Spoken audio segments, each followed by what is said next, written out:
and might. One nation bound in freedom, peace and unity. Hey, that's so. Oh, yeah. Arise, O compatriots. Nigeria call obey to serve our fatherland with love and strength and faith. The labor of our heroes past shall never be in vain. To serve with heart and might, one nation bound in freedom, in freedom, in freedom, peace and unity. Arise, my people, arise, my people.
Um, Good evening, everyone.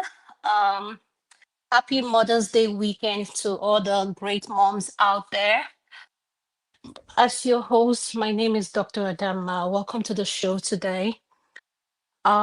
I have with me Uncle KJ, Madam Luke. I'm going to hand it over for them to introduce themselves. But today we have an interesting topic for you guys today. Today we are going to be celebrating mothers, both single and women in general. So we have an interesting topic today that we're going to be looking at. We're going to be talking about what is a virtuous woman, and we're going to look at what it takes to be a single mom. And we have other issues that we're going to discuss. But first, we're going to go on what trended this week in the political space. So I'm going to hand it over to Uncle KJ. Uncle KJ, welcome. Madam Luke, happy Mother's Day to you, Mama. So I'll hand it over for you to introduce yourself. And Thank you, my darling. Thank you, ma'am. yes, Uncle KJ. So what is going on in the political space? What do you want to share with us this evening, sir? Okay, what we're gonna share this evening is simply what has been happening in this, or what has cropped up in the last 48 hours in Nigeria, and it's the story of Natasha is spinning out of the sockets in Nigeria, and I don't know how long we can listen to this, but we can just hear part of it, and that is that another lady now has come up to say that she was Professor what's her name, Mbeke, paid her to modulate the voice and all that, and she was paid 300,000 naira for that move, and it will be very interesting, Now this Adiola Hi, everyone. interviewing her. I don't know how much of it, but I think we can always can hear part of it and then go ahead from there. Okay, yes. Thank you Let's so let's much. get to the point where she introduced herself and said what happened. Then we'll pick it up from there, sir. Thank you, sir. Thank you.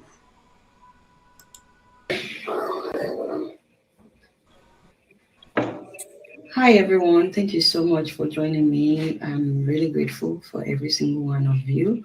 By now, you must have seen the audio and video, the live video by someone called Professor Mbeke Sandra Duru, who claimed recently that Nigerian Senator Natasha Akpoti-Uduaghan had called her to confess to her that there was never any sexual harassment from Senate President Akpabio, and that video has made the rounds. By the way, on this show, we made a video just examining everything she said, just to point out how ridiculous it is and why it's laughable that anybody would even believe in it. So watch out for that video. I was going to upload that video when I was contacted by my guest today that she has some exclusives to share with us about the Professor Mbeke and the audio that she has released. So I'm not going to waste your time at all. I see that we have a number of people joining. I'm just waiting for more people to join. So watch out for that video where we broke down everything that she said. But right now, I think it's very important for you guys to hear from someone who is in the know about how that audio was made and everything, and all the lies that has been circulating. Um, Now, I also want to point out that someone wrote in the comment section that they cannot hear me, but I went on YouTube right now and I could hear myself. So, is there anybody else that is having trouble hearing me? Please put it in the comment section so we fix that before we get ready. My guest today is about to spill some teas. If you have popcorn, just grab it. Go and grab your popcorn, because this is going to be lit. This is going to be a very serious something. Also, if you have tea, you can just be sipping your cup of tea as we are listening to this. No, there's no need to go back and forth about that audio or that live video. Let's just start by listening to Auntie Frances. Now, before I allow her to talk, this woman is about to reveal some things. And so I want to beg of every single one of you, whatever you do, don't condemn this woman for coming on the show, because she's literally exposing herself as well. As she starts talking, you will need to ask yourself who is going to put herself in this kind of situation. For those of you that may be thinking maybe she was paid to do this, we will still come to that as well. Nobody wants to put themselves in this kind of situation. And I actually admire you for coming on this show, because this is actually dangerous for you. And I know that people like the Senate president may watch this video and be like, oh, snap, she's exposing what is happening. Of course, Auntie Sandra will watch this and found out that, people are starting to expose what is happening. So it's actually dangerous for you to put yourself in this situation. And that is why I want to thank you first and foremost. And I also want to beg Nigerians, as you are watching this, please, let's just listen. Instead of crucifying this woman and whatever her role is on this matter, let's be open-minded. Let's listen to her story, and let's appreciate the fact that she even came out to say her own side of the story. And we are hoping this is just the beginning, that more and more people will come out. Once again, as you're writing in that comment section, don't be abusing her. Listen first and her to release our phone to Akpabio. welcome to the show. Thanks for joining me. Okay. Okay. My name is Mrs. Frances Elisa Bonaya, but of course, my friends call me Tabitha. You know, I just have to give the full my name in full so that they would know this is real, you know, verifiable. And then for those who might be thinking, it may be no, whatever I'm saying on this show is nothing but the truth. It's also it's not just going to help Senator Natasha, it's also going to help Senator Akpabio.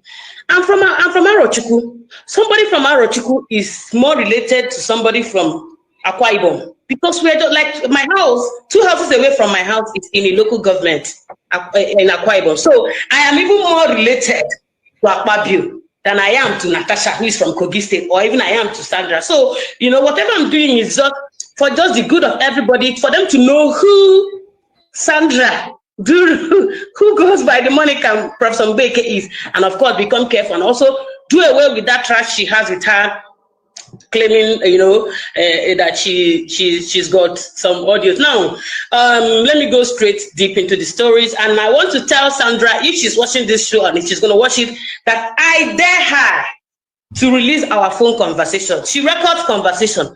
She should release my conversation with her, because if she doesn't, with time we might also release it. So now, but for the interim, on Saturday, being I think Good Saturday, that's what people call it, the Saturday before Easter, she called me in the morning, early in the morning. She reached out to me. It's been a while I've heard from her. The last time she reached out to me was around October last year, 2024. She reached out to me and begged me to make a video. With her, are you guys friends? Let people know what's your relationship with her. Be friends with somebody I've not seen before. But I'm a gender advocate. I'm a journalist and a gender advocate. Yeah. So when young women in politics or young women have problems, they reach out to me. Lots and lots of them. And of course, whenever a woman has a problem with anybody, regardless of who you are, I'll stand with the woman first while inquiring what happened. And I've done that for Sandra severally, and I'm also doing that for Senator Natasha. So, but the last time she reached out to me was around October 2024. After a long time, she went hiatus. She reached out to me, begged me to do a video about her, saying how good she is, So I think maybe after a long while out of the media, she wanted to relaunch herself with him, that she needed some of us with pedigree and with some influence to launder her image. She didn't just reach out to me, she reached out to a couple of other persons. What do? I have to oblige her, I did the video. And in that video, I was specific because I knew Sandra is always having something up her sleeve. I said in the video, even though I've never met you, I said it in that video, and she posted it on her page, and I still have the video. If need arises, you can also have it. That was in October 2020, and she thanked me so much for coming through with her with the video, and that nobody has spoken good of her like this. I said, no, I needed to do it for you, because I really, I really need her to become a better person and come out of every other mess or cloak she has always been on. So, and that was it, until Good Saturday, early in the morning, she reached out to me and said, sister, please, I will have something for Easter for you. And for me, I didn't see anything wrong with it. I said, okay, it's been a while. This one I remembered. Okay, I sent her the account number. She sent 100,000 there. I said, thank you. This is appreciated. That was it. Then after 2 hours after sending the money, I didn't know that, Sandra is always planning ahead. 2 hours after sending the money, I have everything. I have the evidences of everything I'm saying. She called me. After 2 hours, that was around 9:30 something or thereabout. I think it's in this phone I'm using. So she now told me that she realized I have been supporting Natasha. I've been fearing, in the support. I said, yes, but this is what I do. I stand up for women who can't. I'm a mother. I'm a wife. I'm even a young woman in politics. I'm a career woman. I know what some of us go through. That is also not me being a judge in the whole case. But then, as a woman and a woman advocate, this is where I am at the moment. So she now said, no, that there's a new truth. There's a new whatever, that she was standing with Natasha until she found out something. I said, what did you find out? Let me hear. So she sent an audio to me. So I listened to the audio.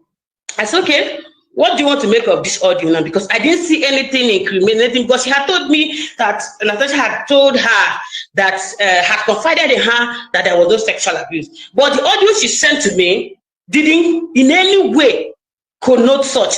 If that audio is true or was true, that Sandra is good in cloning, I have an evidence where she told me some time ago that cloning is one of the simplest things she does. So because of that, I was skeptical about that video. And number two, even if that video was original, I was trying to understand, even that audio was original, I was trying to understand what she was trying to do with the audio, because the audio she sent to me was not in any way harmful. It didn't in any way state that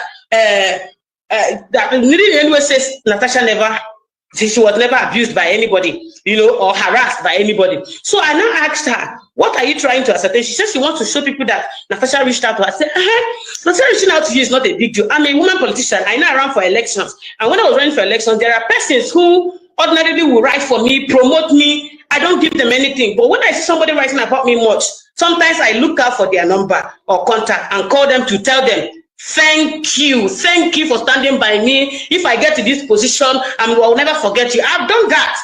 And we do that. We do that. We appreciate support. I said, well, she now said, she also now showed me a place, I think the place about in your bong Umore, he was there. In that one she sent me, the full one she sent me. And I told her, okay, if you're releasing this thing now, are you helping? Let's assume Senator Natasha said it, yeah? Are you helping Akpabio or you're killing Akpabio? Because this issue of Unibongo is going to bring the matter afresh and keeps the Senate president in a bad light.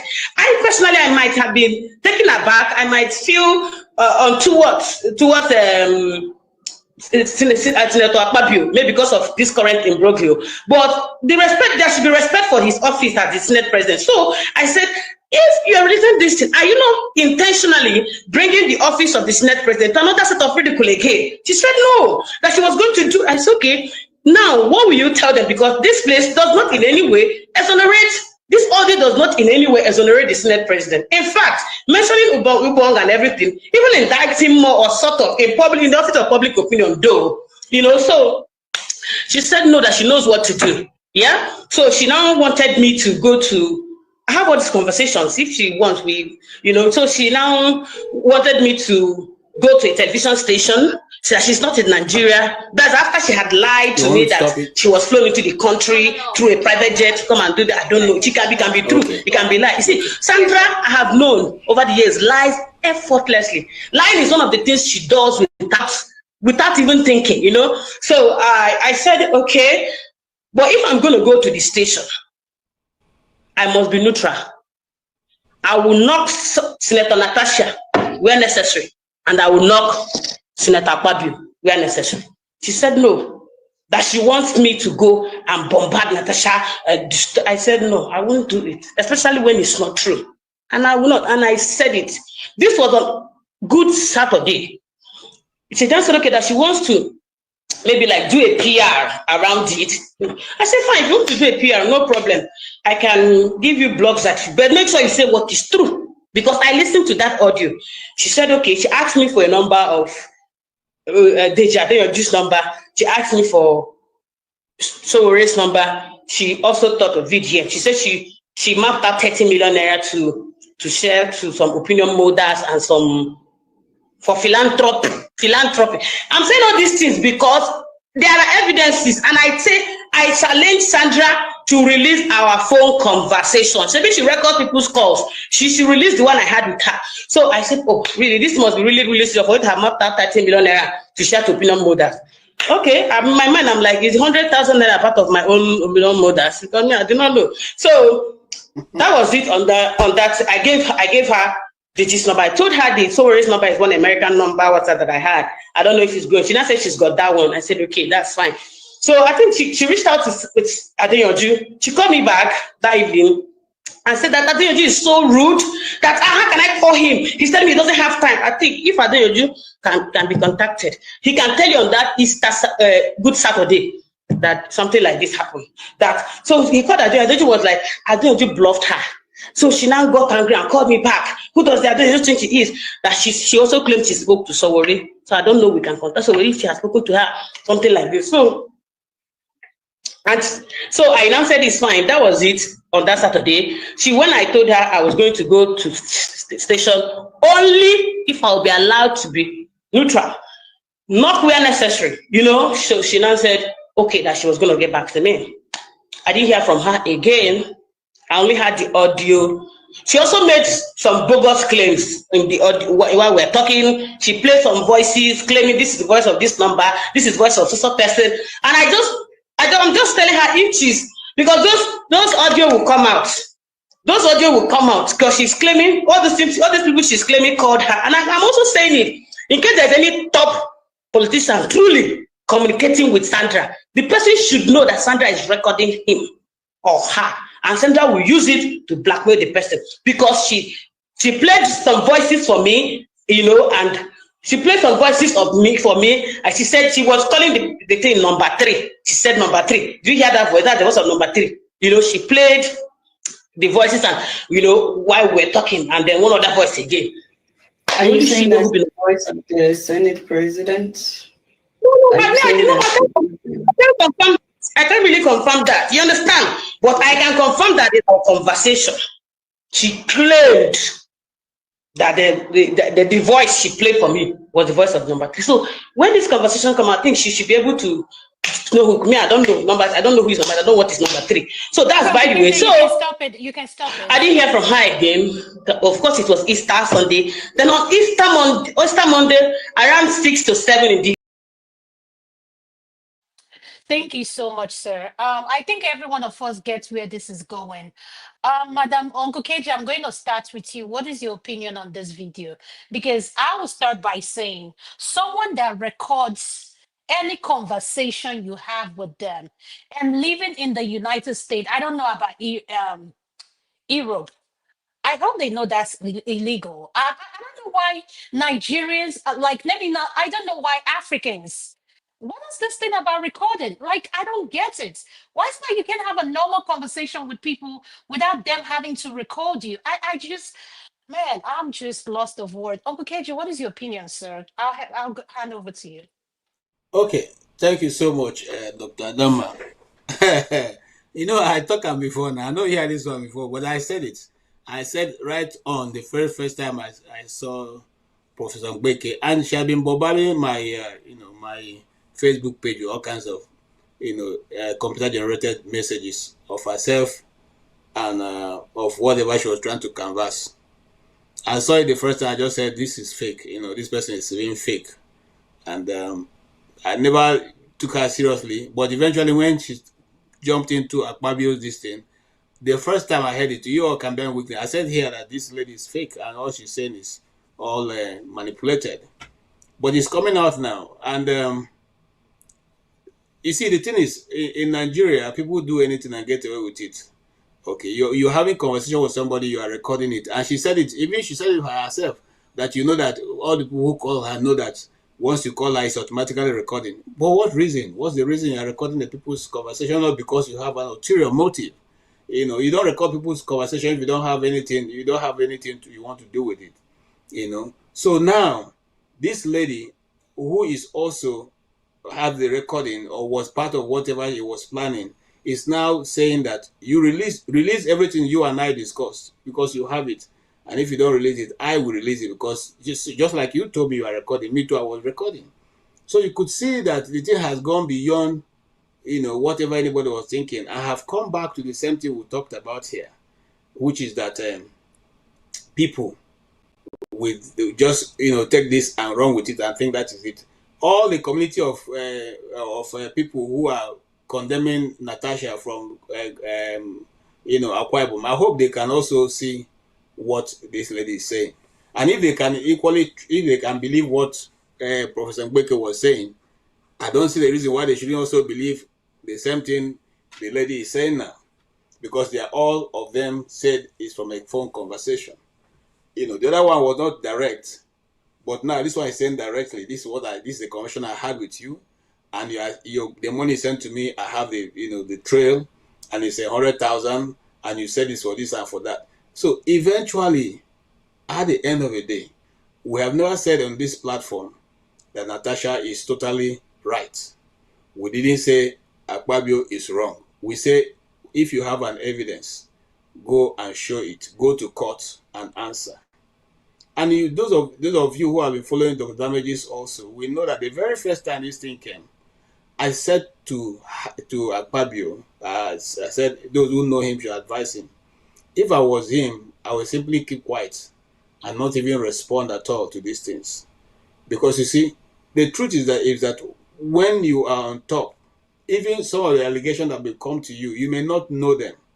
You may not even be able to defend them. But you take the onerous part, which is to put yourself away from the public glare. Uncle Pastor, yeah, okay, he turned out his camera. Go ahead. And the truth remains that if care is not taken, eventually, you see, I think Akpabio is politically naive. Forget the fact that he's doing braggadocious this thing, because a politically sharp guy will see when a trap is being set for him and will avoid it. You went to the Senate not because you were elected or you even bought form for the position which you're occupying now. And that's the one reason why you will have been very careful, because it's very slippery. You are standing on a slippery ground, and so anything can happen. No, so when Natasha came up with that, if you go back, some people now wake up and they are saying all kinds of. If you go back to the very meeting for which all this thing started, the moment Natasha started speaking without refusing to stop, he said, Akpabio said to the mic, prepare to get her suspended. That's what he said, even before anything happened. That's the audio. It's out there. It's in the internet. Anybody can go back to it and watch it. What happened in the house? Before, in fact, she was still talking and shouting, "I'm not afraid of you. I'm not afraid." He said to the clerk, to whoever is the signing arm, prepare to get her suspended. So is that the person who is being fair? So if you know that these are the roles you played, you will have been more careful. The Igbo man, they talk English, say, he who lives in a glass house shouldn't throw stone. And that is what I thought would have been the better way out. Throwing stone in a glass house is exposing yourself. And the truth is, if we live in a country, let's face it, where sexual harassment is difficult to prove, because holding someone's hand or someone's waist will not amount to sexual harassment in Nigeria, but you can't try it outside of Nigeria. So when somebody say, I have been sexually harassed because of your attitude, you should be very careful in trying to respond. Nothing would have been better for him to say, to go to Tata and say, my sister, I beg, no remove Gary from my mouth. I beg you, But that's on the latter note. And I think that I like the way it's going now. Whether we like it or not, the truth eventually will come out. Thank you so much. Thank you so much, Uncle KJ. Madam Luke, you're next, ma. What is your opinion about this video, ma? Oh, well, I am just, first of all, happy Mother's Day to all the women in the world. Yes, Thank you. Thank you. Thank you. Thank It's you. it's tomorrow, but we're celebrating it Yes. today because we Yeah, can't we've get been together. celebrating it all weekend. Oh, Yes. yes, wonderful. And I'm posting my mom's picture on all my platforms. So that's not me. Don't salivate. That's my mom. Okay? So don't even salivate. That ain't me. So any picture you see is my mom. So I'm celebrating her, a beautiful woman that she is, who showed me the best way to believe in myself as a woman and not to depend on anybody. So having said that, um, I am vindicated, is what I'm going to say. And my instincts are never wrong when it comes to things like this, especially when I put the people involved and I have to play psychological judge and jury. Credibility is everything to me, and Fabio has zero credibility. Zero. I mean zero credibility. And I give 100 credibility to Natasha. So I'm happy. When that Professor Ngbeke came out, I knew she was up to no good. I wish that guy that was here. I think we had this situation, this argument last weekend, You mean last Saturday. Okeja? Mr. Okeja, he may Oh be my God! listening. I wish he can come. Yes. I just wish I could see his face now, because that man, I don't know where he got his. I guess it's instinctive too. Like my instincts never fail me. I guess his instincts never fail him. But there's something with our men. When they see a fellow man wanting to come down, they will rise up. And even if they are erring, they would do everything just because they're chauvinistic and misogynistic. They would rather see a woman go down than any man's hair fall from his hair. And it's unfortunate. And people are saying this Natasha Akpabio Akpoti thing is a personal issue. No, it's not. Because anything that interferes with good governance is a problem. And that is why I have a problem. I don't care what the nitty gritty is, but for you to be able to cage her hands so she cannot work for her people, it's a problem. It's only in Nigeria you will get away with such a thing. So as far as Miss Professor Baker is, I wish, I mean, the lady that did justice to the reply was Precious Oruche. I could play that Precious Oruche's video over and over. In fact, I saved it. So I play it every morning and every night. It gives me so much pleasure. It gives me so much joy that a fellow woman has come out and gone after this Professor Ngbeke with the gusto she needs to go to. The next person we're going to go after is that Regina Askia, that Akpabio second-hand bag from that Akwa Ibom state, based in the United States here. We're going to go after all these women who don't have no shame, that think that they can rally around a man because of favors, sexual or otherwise, or monetary, to bring down their own. We're going to go after them one after the other. As Professor Ngbeko is, whatever money she's getting from it, that money will never give her joy. My prayer is that every dime that she has made from this will bring her sorrow to she and her generations unborn. That is my prayer. Because for you to come out here and smear a fellow woman is the most debasing thing. I, for one, like I said it, for me to knock down a fellow woman, I'll be silent. Silent because I don't know the facts. But if I know the facts, I will slam you based on what you have done. If you do bad, I will slam you. If you don't do anything credible, I will slam you. But if I don't know the facts, I'll be silent. But jumping on the bandwagon just because of sentiments, I can never do that. So, Miss Professor Mbeke, she has been exposed. Nigeria is boiling. Now we know the kind of people we have in Nigeria that will do anything for money.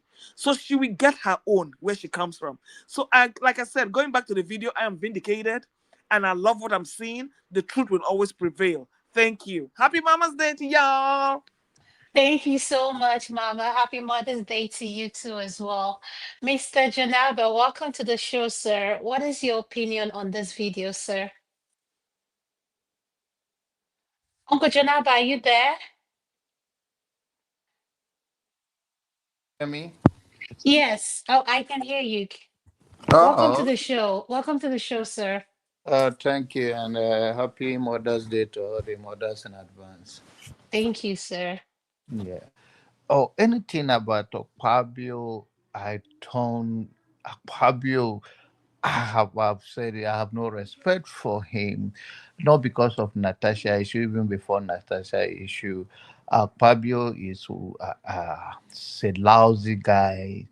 I I don't know disrespect him more than this. I have zero respect for him. He said things.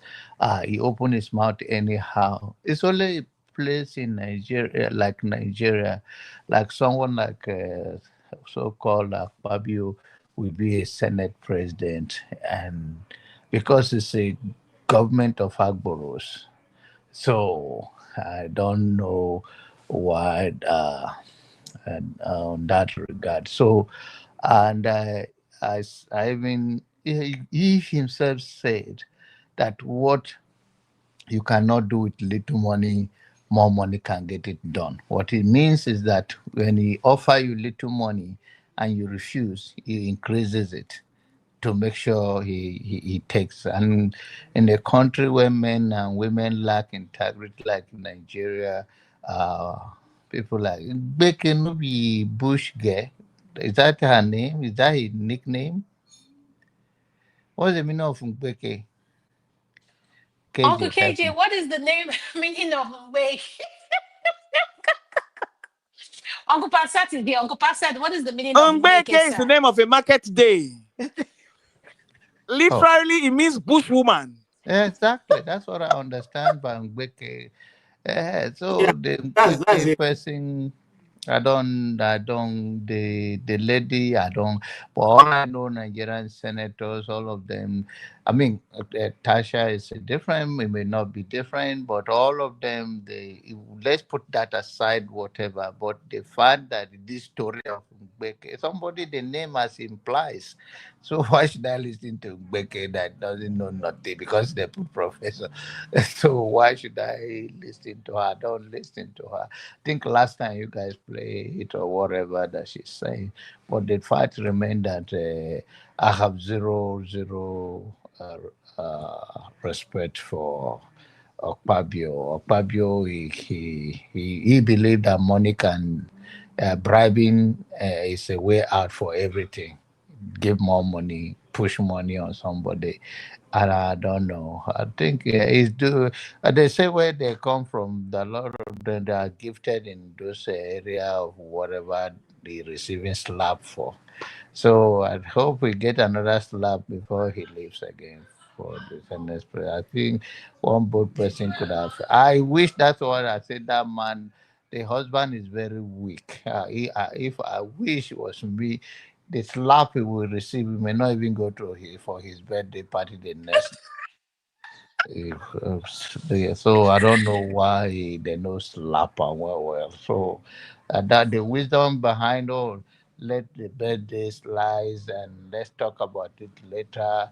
To me, I don't think anyone that even watching Fabio from afar know that he doesn't deserve that. And sometimes in Nigeria, we respect people more than they are worth. We put so much respect on people what that they don't want it, they don't earn it. We just maybe because of their position, not because of their own self worth or what they possess.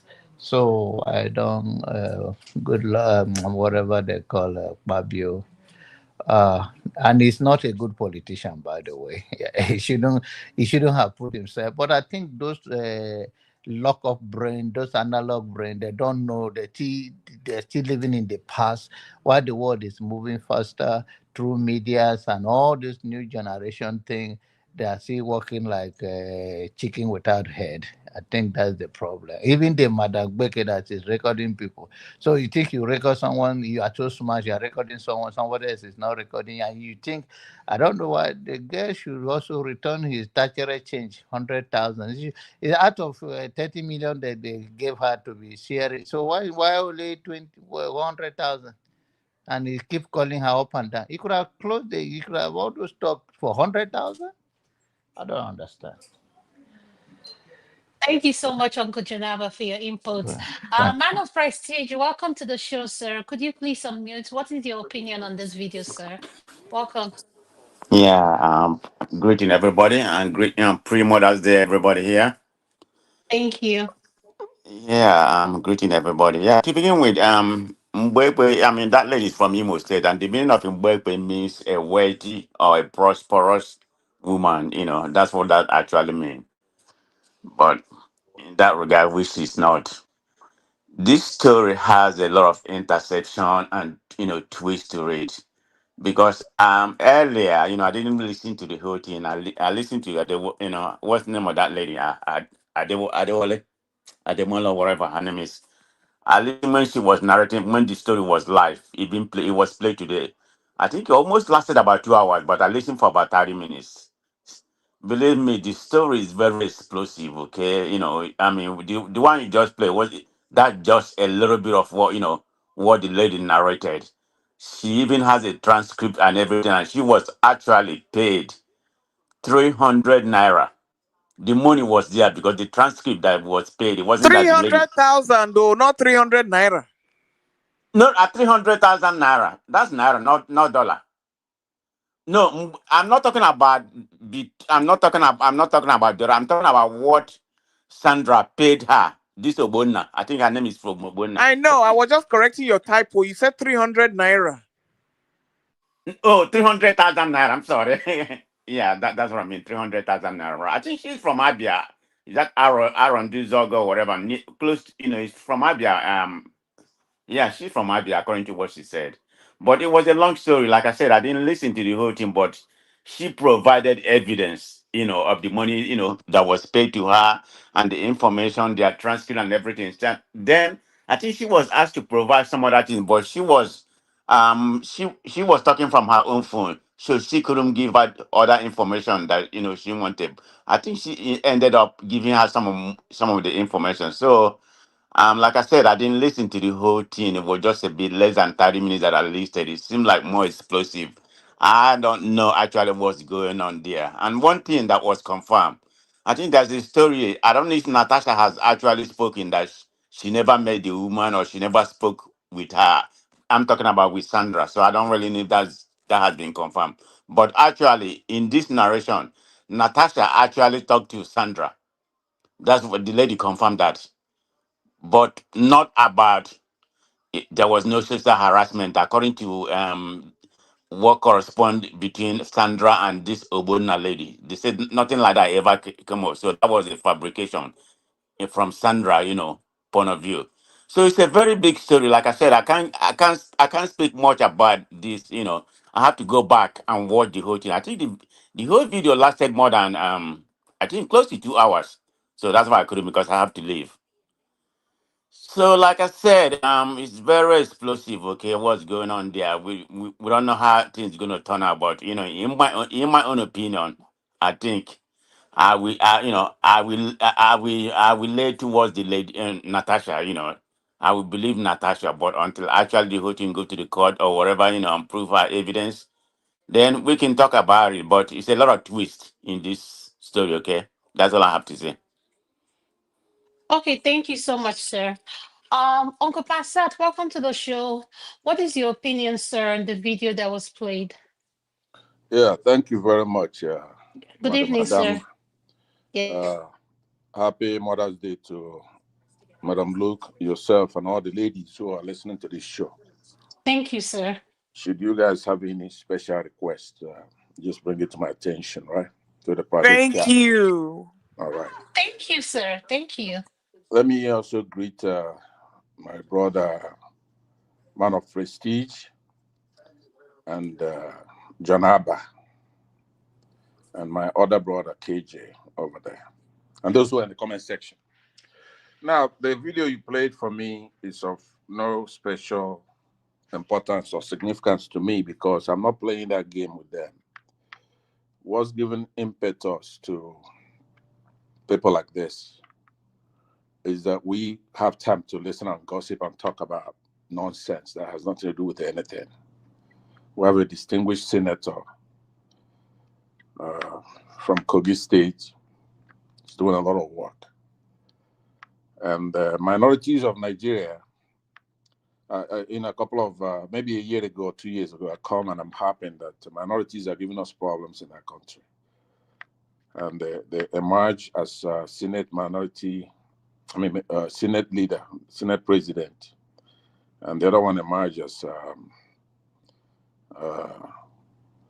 the Minister of Federal Capital Territory. And they're just harassing and menacing the country, similar to what they did before the war. And it's like I'm picking on them. I'm not picking on them. There are a lot of good people from majority groups in Nigeria, like the Igbos, the Hausas, the Fulanis, yes, and there's a lot of bad actors as well in all those Wazobia. But the major problem we have in the country when we want to make progress come from the minority groups. They don't like to hear it, but it's the truth. Because my complaint preceded what they're doing now. You could see what they're doing. They have impetus to be harassing us, not knowing that if we do fall into the state of nature, whereby that constitution is null and void, there's a protest, and the constitution is abandoned by the Wazobia, it's going to take less than a day to capture all those people like Wiki and his entire state, or anybody else who support him, will be taken in an hour. It's not just going to be an individual problem, it's the entire place, in the entire region. Same thing with Wiki. We'll cut through there like hot knife on butter and take them over. So they're over there making noise, making trouble. I saw the Kubo over there. People in those states, they have thugs there as well.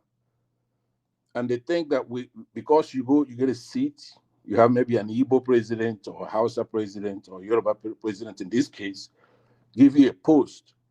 Therefore, you abandon the constitution and think you're the same as everybody, every group. You're not. You're a small, tiny group. But you're causing more problems than anybody else. We have to move forward. If we revert to a state of nature, we're not gonna be talking about Natasha and the gossip with the other lady. We're gonna take you over. We're gonna run through you like hot knife on butter. Now that's what I prefer. Nigerians are not ready for that, right? So Wike, how many battalions does he have? Well, you huffing and puffing from that Federal Capital Territory, and everybody's worshiping you because That's what a lot of people wish, as if Wike has that kind of power, or Abio. These are tiny, tiny minorities in the country.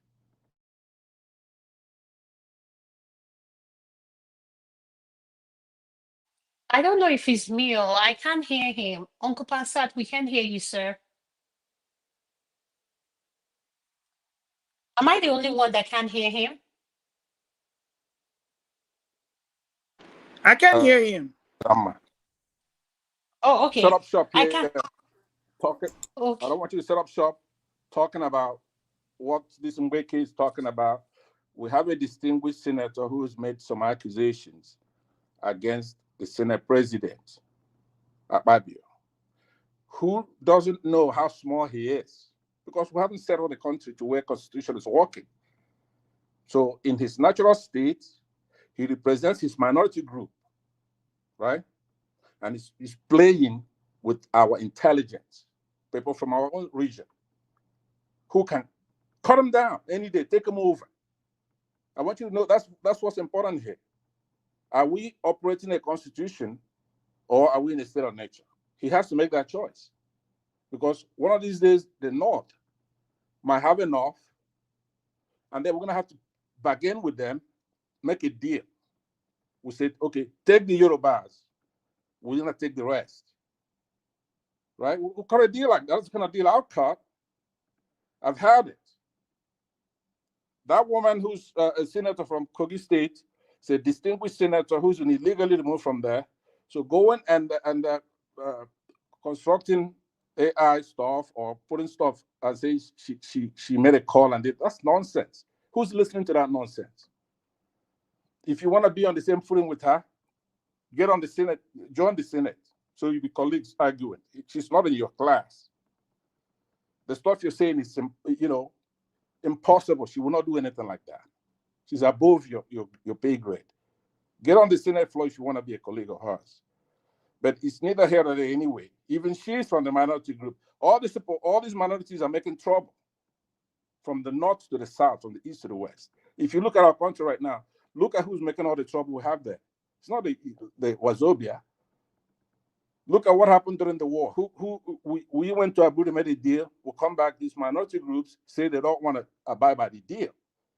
Now, Ojukwu made a mistake of going and looking for some other enemy up there instead of taking over all these minority groups over here. Take the oil. So Akpabio should hear what I'm saying to him. You can insult Obi, you do this, insult our tribe. You think you're the real Nigerian now because you're friends with Tinubu. But if the North had enough, we in the Southeast ought to cut a deal with the North and divide that country into two. We'll give them the Yorubas and we'll take the rest of the people. The rest of them, they don't have a battalion. We had that during the war. We took them over in no time, and we'll do it again. So he shouldn't be insulting us as if we're the same now. We're not equally yoked. My village is bigger than his place over there. So he ought to know that. He can be insulting us thinking it's the same. The Yorubas cannot save you. We could also take the Yorubas if we want to. If they not say take the Yorubas, we'll take them and have the Northerners take the rest. Okay, sir. So that's what I'm saying. Stop setting up shop, talking about gossip that doesn't mean anything. They're not on the same level. Mbeki Okay, sir. and the senator from Kogi are not on the same level. All right, thank you very much. Thank you so much, sir, for your opinion. Now we are going to go to the main topic. And my question to our panelists is, since we're celebrating Mother's Day, I want to say a happy Mother's Day to my lovely mom. Thank you for all you do, Mom. I am blessed to have you as a mom, and I am so proud of you. And while the show is going on, we're going to be highlighting women who have been doing incredible things. We're going to mention them to our viewers who want to come in and celebrate their mom, share something, a story about what your mom or someone in your life who you look up to as a mom. Please come in and share your story with us. We'll be willing to listen. Please, guys, click on the like button. So for my panelists, the first question I have is, what is a virtuous woman? And before we answer that, I'll go to Madam Luke. Madam Luke, could you tell us what a virtuous woman is, what the definition is, ma'am? All right, thank you. Well, You know that word virtuosity comes with a very, very what will I say? Let me say it's close to perfection. So a virtuous woman, to start with, according to biblical standards, is a woman who her husband can trust, and one in which he will have no lack of gain because she is willing to help him to prosper and not to falter. And then, if I have to go with the simple definition by the dictionary, it means honorable, moral, righteous, respected, lily white, true, ethical, honest, good, decent, upright, decorous, principled, clean, inoffensive, sanctimonious, spotless, angelical, uncorrupted, immaculate. It goes on and on and on. So, in other words, a virtuous woman is one that is perfect with no single blemish. Do you hear me? No single blemish. No single blemish. No So, single blemish. And it says mhm. we have women in the Bible that can be called virtuous. They're like the lights of Ruth, and in the Bible, Ruth, and what will you say? Those kind of women in the Bible that are exceptional. Now, if we now have to say if we have them on earth, only people I have never seen one, including myself. So let me just put that out there. I'm not anywhere close to virtuous, and I'm not even aspiring to be, because that's a high standard to uphold. So if anybody knows, even my mom is not a virtuous woman. I don't know any virtuous woman in my lineage. So if you know anybody that is virtuous, I turn it over to you. Good luck. Thank you so much, ma'am. With that being said, I like how you defined it and those character. So my question is, I'm going to play this video, then we'll pick it up from there. Then I ask the panelists this question. When they asked men, this was a woman who did an interview and she asked men about this question, and this was their response. Unbreakable. What do you understand by a virtuous woman? Oh my god. You're laughing now. I know you want to talk nonsense. I don't know what a virtuous woman is because I haven't seen one. The only one that I know about is my mother or my sister. Any other one, I never see her. So I cannot really speak much on it. The women I'm seeing currently or at our present now in this generation, they don't have it. Apart from my mother and my sister, that's the only people that I believe 100% will stand by me. So not only your mother and your sister. Okay, Uncle KJ, if you're there, what is your opinion on that video? And have you ever, do you know of a virtuous woman? Someone that the characteristics, that everything that's, Madam Luke listed, one person that that embodies all those characters. Sir, over to you, sir. Okay, for me, virtuous woman is a Proverb 31 woman. In that sentence, in that chapter, on that verse, it did outline who a virtuous woman is. I must say that in our time, in the days that we live in, it's a bit difficult to identify one. Maybe in the days of our mothers, you could find, because they did things without without minding whether their husbands were actually doing equally the same or not. But since modern teachings have come into being, sometimes much very difficult to find people who will be, I'm trying to look for the right word, who can ascribe to being virtuous in all ways, just like Madam Luke have said, without any skirmish. The truth is, sometimes you may seem to think you are virtuous, But if you are virtuous, then you also not be fighting for something that you think are your right. Um, because for me, it says that even when you think you are right, you should deny yourself of your right just to be at peace with all men. So sometimes when you examine it properly, you find out that these days and this in this season that we're in, very few people can accept to just go on and give and give and give without saying, why is this person not even responding in the way that I think? So it's become more difficult. We're in the age of knowledge, and the problem that knowledge does is puffs up. It makes people who have too much knowledge and understanding kind of become puffed up. They become very proud and arrogant, and so sometimes that pride doesn't allow them to stoop low to conquer. So yes, they are virtuous women, but they are probably in a more older woman than you have younger women. Yes, they are virtuous women. Some are very educated, some are not, but they still carry that that spirit of being a virtuous person. Um, is it very easy to find one? No. Maybe in a million, maybe you'll find less than 100. But there are people who see others first, put others first, do everything possible to make sure that their husband or their wives live a good life. I'll stop at that. Thank you, Can I do sir. a, can I do a pushback real quickly? Yes, go ahead. Yes, Go ma'am. ahead. Okay. So now we have gone to the top standards. So further in my reading here, why it starts to differ, he said when it comes to being virtuous, perfection is not a requirement. So guess what? We have many virtuous women. Some may view women like Ruth or the Proverbs 32 women as the perfect image of a godly woman.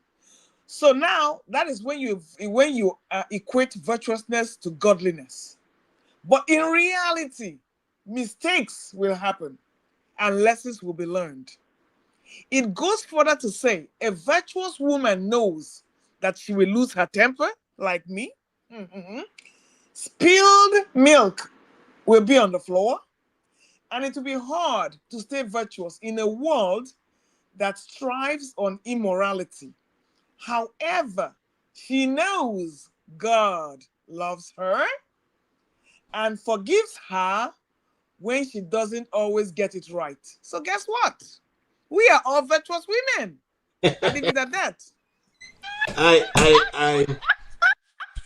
Madam, look, but I love look, your pushback. I've always liked you, so I'm not gonna fight you. Thank you.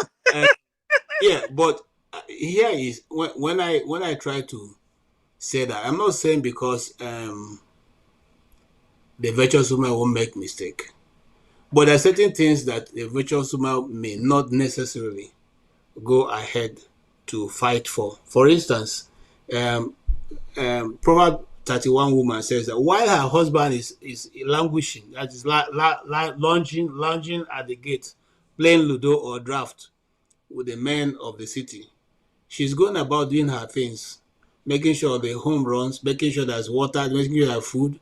And even when the husband finishes taking his time to, just do nothing, comes back and still finds food to eat, and finds a clean water to bath and all that. So she virtually runs the home single-handedly without any assistance from anybody, from her husband.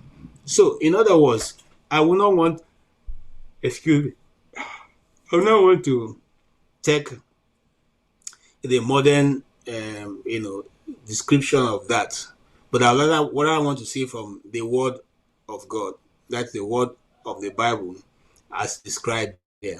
But the problem with your own definition of what it is, um, um, we are saved, we are being, and will be saved. That is a progression of a Christian.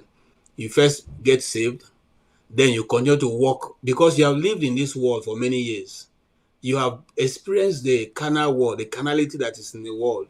You have experienced a lot of things, which your body and your system has recorded. Then when you come to Christ in your older age, maybe 30, 40 or thereabout, or 50 or even 60, it is going to take a while for those things you have learned over time to go away. And so as the process of going away is still the process of getting you to the place where you can be cleaned up. So a virtuous woman will make mistakes, and those mistakes are still part of what she's learning.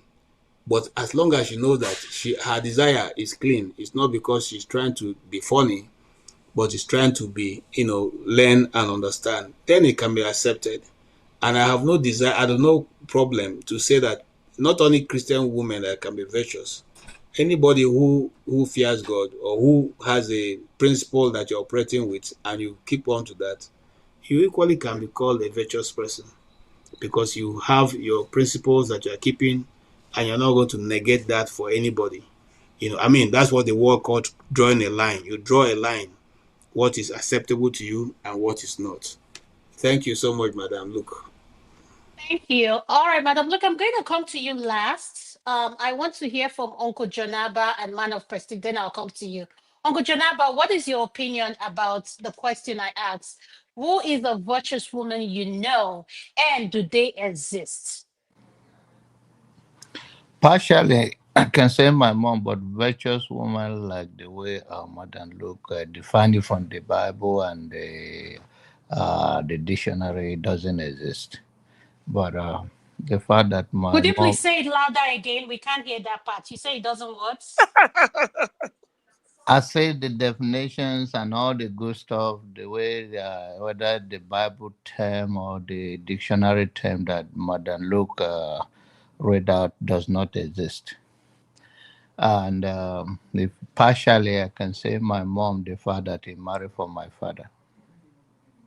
He make her proud at the gate. That's what the virtuous woman said. The Bible say. It said, a woman that make her husband proud at the town square. Just it's an old way where old.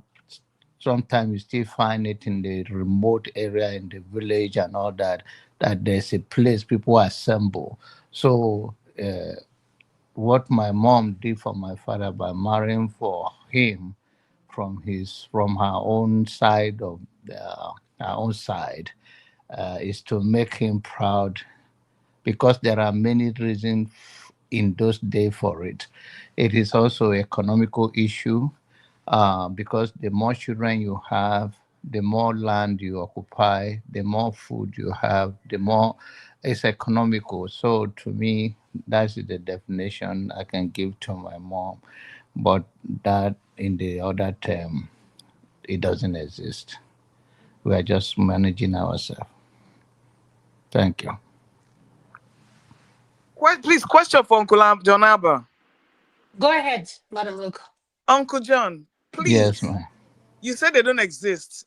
No, So, if I were to define a virtuous woman from my worldly perspective, would you say Osinachi, that may her soul rest in peace, was a virtuous woman?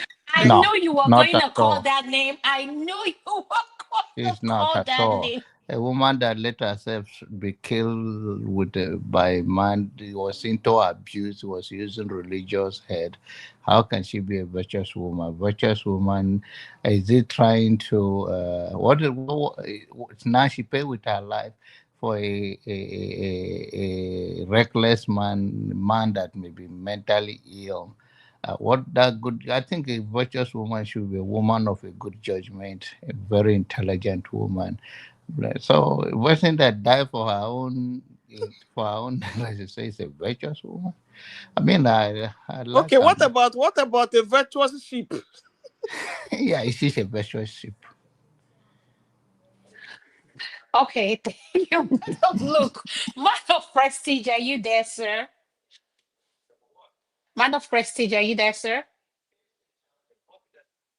Okay, Madam Luke, I'm going to come to you. Man of Prestige is not there. So, Madam Luke, what is your opinion about this definition and do they exist? Because I hear, man, when we talk about this thing, I'm going to put a spin on it for the men because for me, I feel like a virtuous woman is the same thing as saying we have a righteous man. And I don't know if I can say I have met a righteous man. Even Moses, I don't want to say Moses, Abraham. I may be wrong. I don't see. The Bible never defined him as righteous. I believe they said he was faithful. I may be wrong because I have been working along shifts, so but that's inconsequential.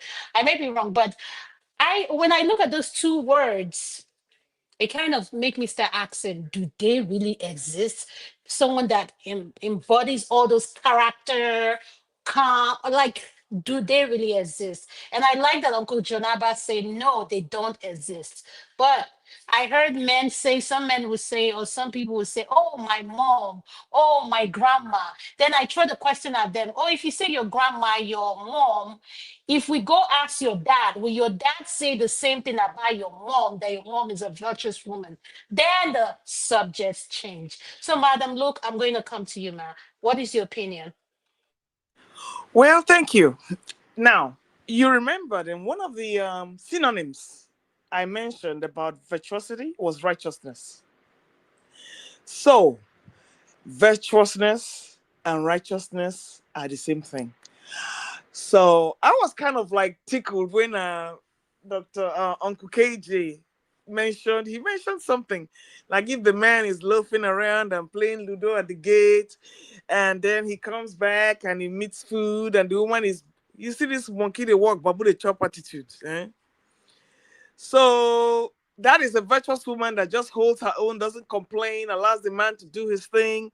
In other words, creates a peaceful environment for the man.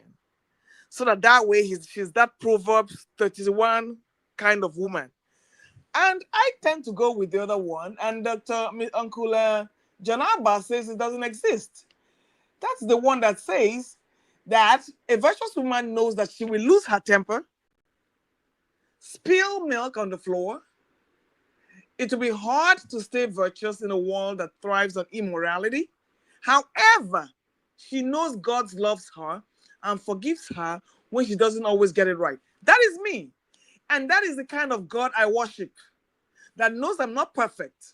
But even in my attempts to be virtuous, I will come against obstacles that will test my virtuosity and also the righteousness of the man. So that way, we are not looking for perfection. We're just going to try to be the best that we can be. And knowing that the God, I know we don't worship the same gods. So that the God that created you will love you still in that way that you are, as you continue to do better, because he knows that most of the things you're not doing deliberately, but as an act of weakness. I like that definition of virtuosity. And I think we are all virtuous people. So yes, I agree that we exist, going by that definition. Thank you. Okay, thank you so much. So, wow, I don't know if I should ask this question. Let me Hey, play. did you call me? Oh, Man of Prestige, yes. You wake Did up you from hear? sleep? No, I can't be asleep. I was. Okay. I was doing some of that thing. Sorry for that.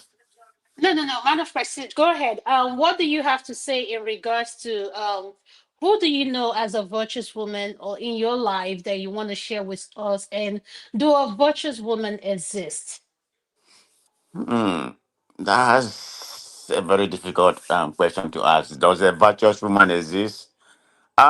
This is strictly my own opinion. I will said somehow, but definitely no. Let me just put it though. And if I have to choose a virtuous woman in my life, and and I'll make it very clear, it's gonna be my mother. Okay, why do I say that? She embodied what a virtuous woman is. Like I said, a virtuous woman is not perfect. So why do I say she embodied what a perfect woman is? I mean, close to being embodied, not a perfect woman. I'm sorry. My dad said that, and I witnessed that the way she's the engine of the family. Very industrial, very intelligent. Everything that embodied in virtuous woman, she possesses a lot of them. But is she perfect? My dad said no, she's not perfect, and I don't believe that a perfect. That's what we call a virtuous woman to that perfection. Maybe to a certain degree, there may be to a degree, but I can't just really say that a virtuous woman do exist because you have to be perfect to be what we call a virtuous woman. And you can't find that in these modern days. Do they make mistake? Yeah, they do. So very, very difficult to find a virtuous woman, not in these modern days, okay? That we live in. But in maybe during my mother's time, yeah, I would say, yeah, to a certain degree they do exist, but they're not perfect. So they do make mistake. But I mean, there's many, many components, many, many characteristics, that you can say virtuous woman possesses. No, to make the story short, a virtuous woman doesn't exist. Period. But they may come close to being one. Like I said, my mother come close to be one. No, That's my opinion on that. my my pushback to you, man of prestige, is this. You said your mom will be close to being one. Yes. So why do you think they don't exist in this generation, or why don't you think? I want to give a shout out to Man of Prestige, Mr. Dio. Thank you for listening. I see your Mother's Day wishes. Thank you so much, sir. I appreciate it. What he wrote, I agree with him because he's Man of Prestige is someone you, if he has a channel, please follow him. His channel is Man of Prestige. I believe, if I'm not, yes, it is Man of Prestige, his Oh, channel. is it the owner of that channel? I thought it was a counterfeit. Yes. Oh my God, he is good. He Okay, is good. I thought somebody was trying to Yes. copy him. Yes. No, this is Man of Prestige. He All is so, right. listen, All he right. is, let me just keep it that way. He is very grand. Yes, he is. I Okay. mean, you will enjoy listening to him. Our followers, like, yes, and he always supports. He will come in, listen, and give me. I really appreciate. So, Man of Prestige, thank you for showing up. I really appreciate you. So, my question to you, Man of Prestige, the one on the panels, Wait is a minute, wait why a do minute, you wait a minute. How think? many months proceed do we have? Just call me MOP, please. To not in order to distinguish the honorable man of prestige. He's the one that's the honorable man of prestige, not me. Just call me MOP, okay? Please. Okay, okay. Honorable. All right. All I right. So mean, the question. Madam Adama, Dr. Dama, he says the honorable mop. No, no, no. I said the one on this man of prestige. Yeah, the one that has a podcast. He's the one that's honorable. Just call me MOP. That's what I'm saying now. You are mop. Yeah. MOP. Yeah, he's the one that's honorable, not me. I'm not honorable. Oh Okay. yeah. Manifestation, my question to you is this. Why do you think we don't have women with those characters? Like, why do you think this generation, why is it so hard for us to see someone with some of those characteristics? And Well, Dr. Dama, let me read this to him. Maybe he will adjust himself. yes, go ahead, read it. Man of prestige.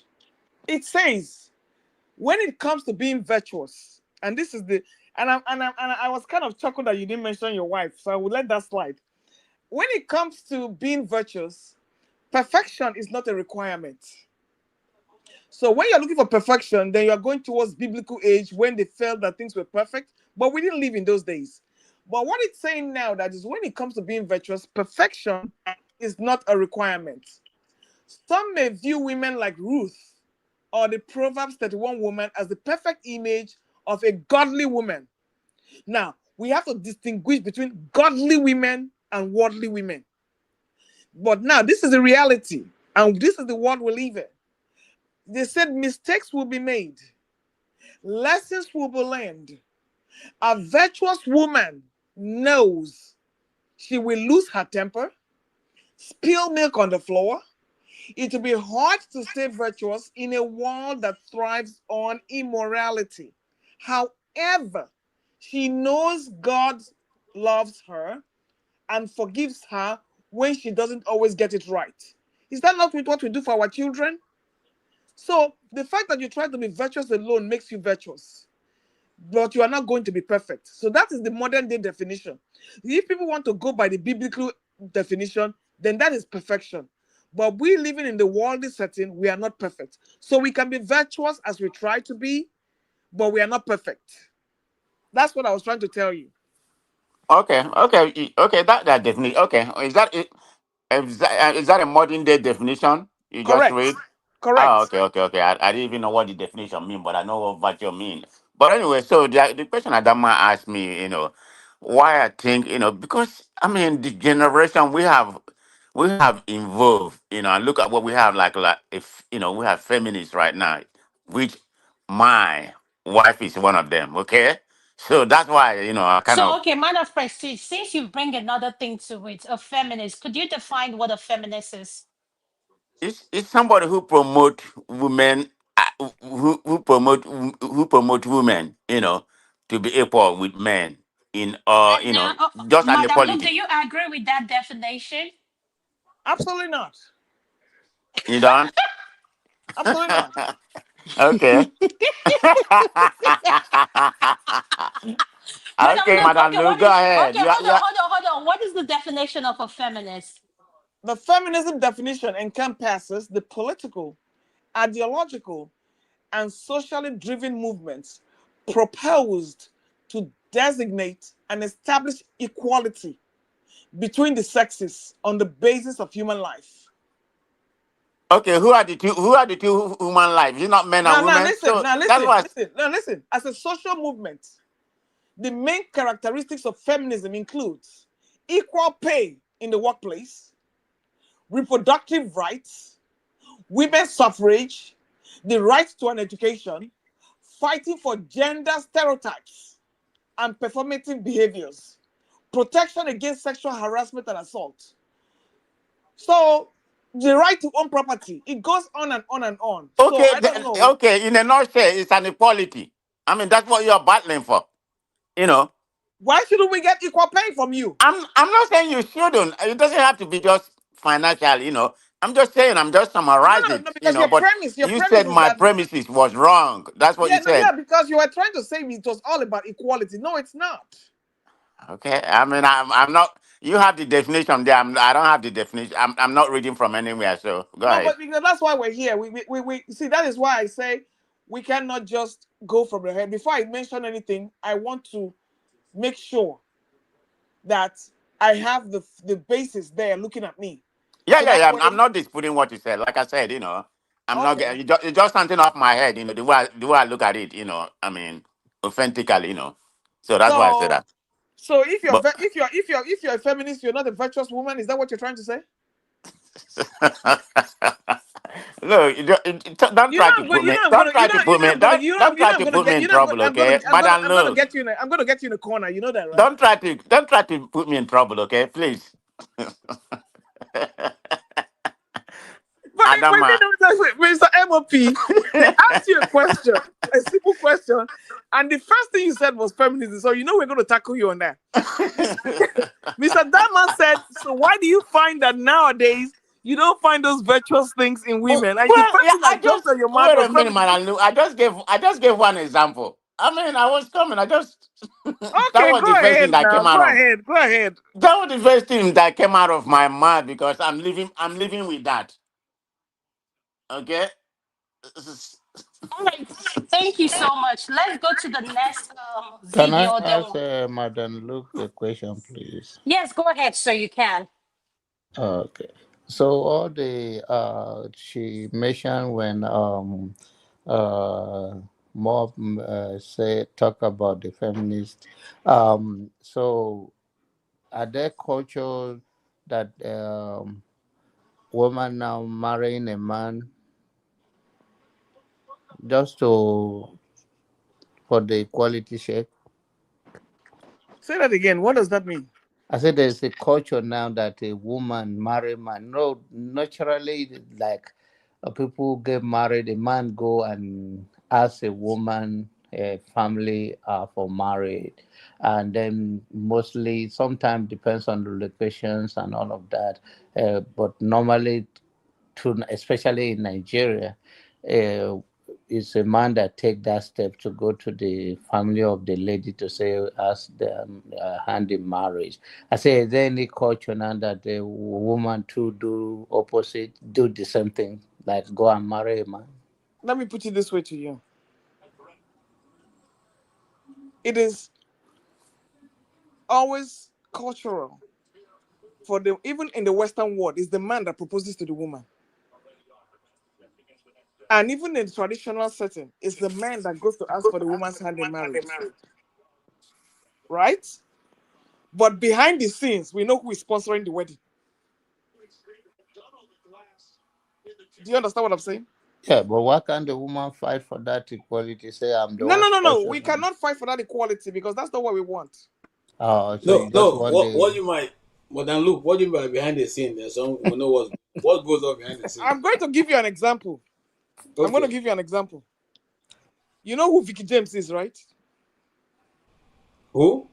You know who Vicky James is? Begin James. Yes. Does I don't anybody know know who him. Vicky? You don't know who Vicky James is? No, I just saw one Pastor James or what the Reverend James. Your own is always a long pastor line. Please come down to our world. All What right. do you say, Madam Lou? You say Vicky James? Vicky? Vicky James. Oh, Yes. Vicky oh, James. okay. Go ahead. I don't know. That's a Nigerian fashion designer. Okay.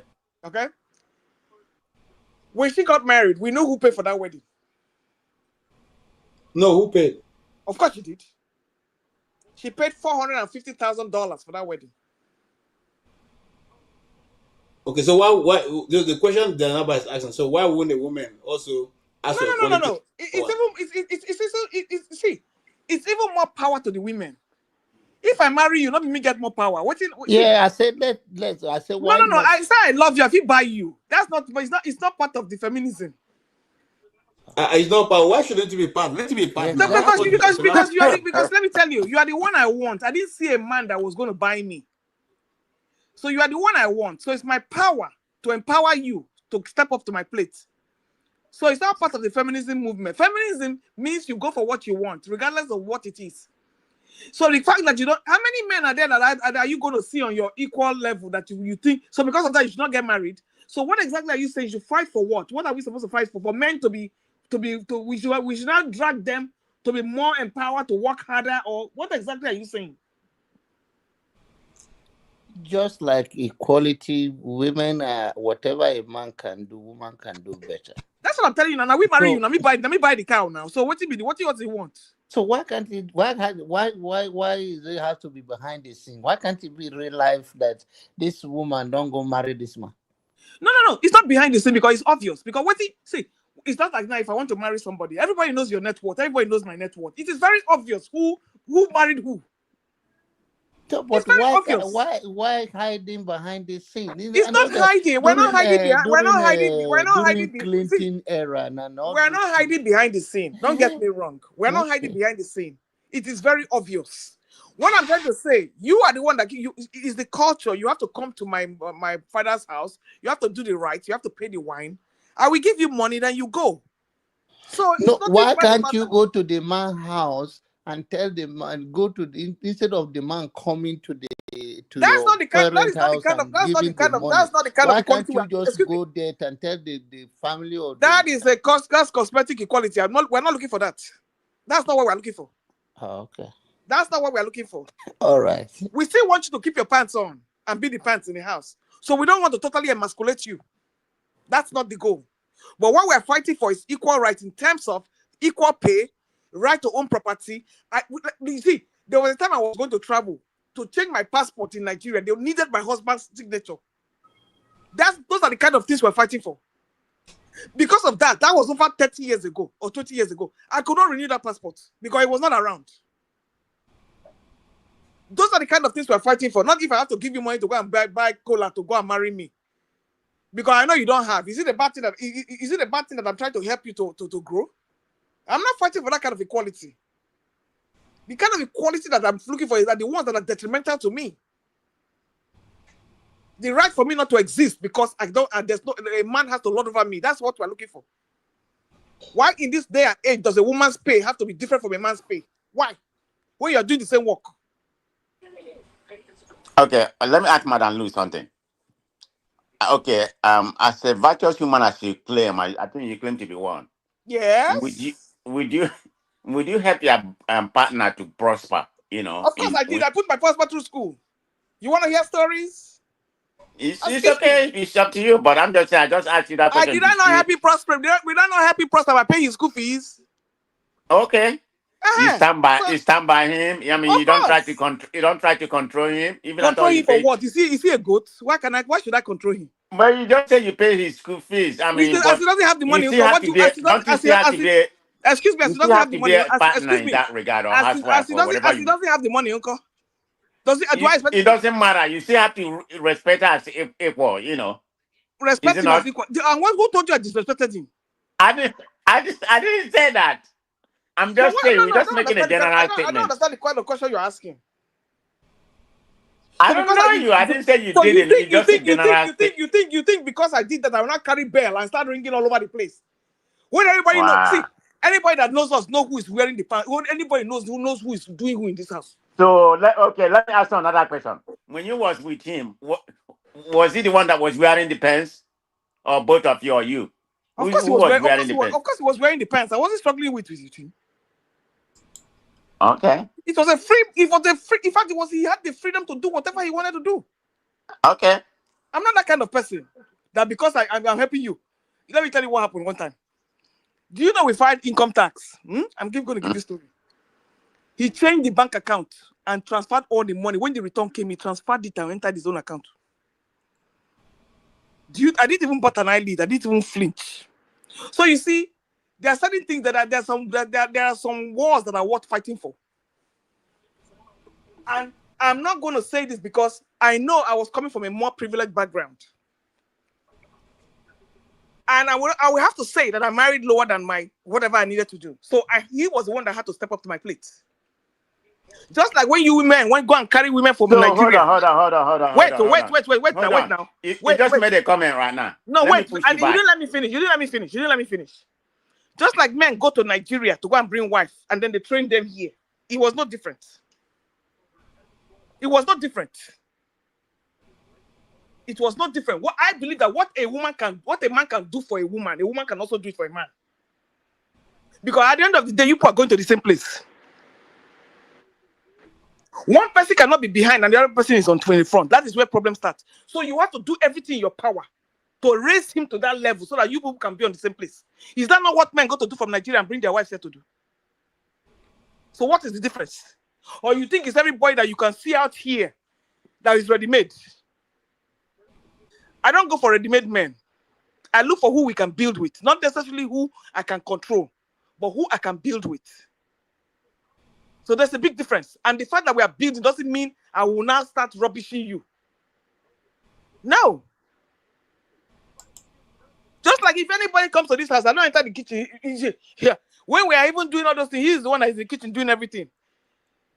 When they come, they don't know who cooked the food. They will all eat it. So you see, everybody has their own formula. And once you look at yourself together, there's no emasculating on everybody. So anybody that does that is immature and really doesn't know what life is all about. And that is not what feminism is all about. Feminism is not about rubbishing men. That's not what it is about.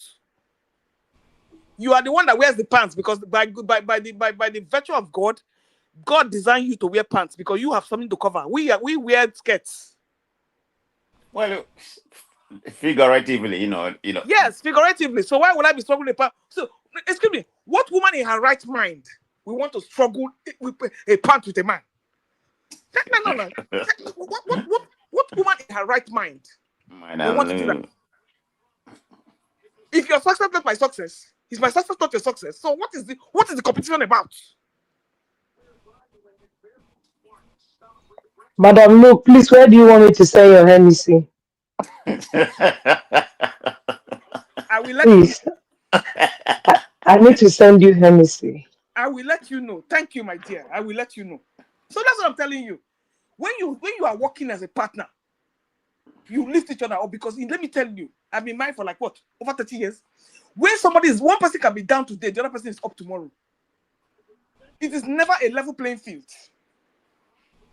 And you are competing and quarreling. Only a foolish woman will do that. And you're knocking your partner down because of what? Forgetting that you can be down tomorrow. Not only financially, but medically. And you are competing. Listen, you know what? I will leave that alone. No, feminism is not about dragging pants with man. Anybody that tells you feminism is about dragging pants with man, is an idiot. Because there's nothing to drag. There's absolutely nothing to drag, and that is why virtuousness comes in. So let me ask you a question because of the No, comment you hold on, made. I want to, then we can pick it up from there. So please hold on. It's not an easy journey because it's a job of two people. You know, it was easier for me with my daughter, but not completely easy with my son because there's so many like the issues we're talking about. I can't have those conversations with him because he's not even going to listen. Mom, no, don't go. You know, because you know. He's a man. So it's like I always say, you can't do it alone. One important thing I try to do is to make sure that their father was present in their life, you know, so those conversations, he could have it with the dad or have it with my elder brother. Because raising a male child, you have to extremely be intentional about their thoughts and their growth and what runs through their mind. And most time the guy just wants to be the guy. He doesn't even want to talk to you about anything. So that you still need, you know, a male figure, even not a dad, at least a man in that family or someone close to you could always really. Okay, thank you. So, man of prestige, go ahead. Ask your question. Why I played that video? Because today is Mother Day, so we are trying to recognize both the single mom and Iyabo Ojo is one woman that has embodied that. Raising two kids. Her daughter Priscilla just got married. So while we are talking about that, I'm going to allow you ask the question and give your opinion on that video. Then I'll come to Sister Nato. Go ahead, man of prestige, sir. So yeah, I wanted to ask Madam Lou a question because she made a comment that she wanna marry somebody lower to her to her class. So my question is that I know you stated after that you all try to build together, but during the transition period, because of the comment you made that he was lower than you. I mean, how do you wasn't there any kind of transition period during that time? Did you just look at him as equal with you? Oh, yes, I looked at him as equal, but not in all respects, because I knew when it comes to the finances, he had to retrain. It doesn't mean he wasn't trained. He had to retrain to be able to support the family if I wasn't there. So it was my responsibility to get into that point. So it's not a matter of looking and saying, okay.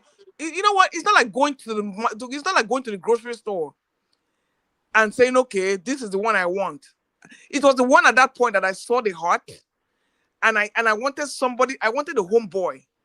There are certain areas where I don't go into. I don't go to. My choices were very limited.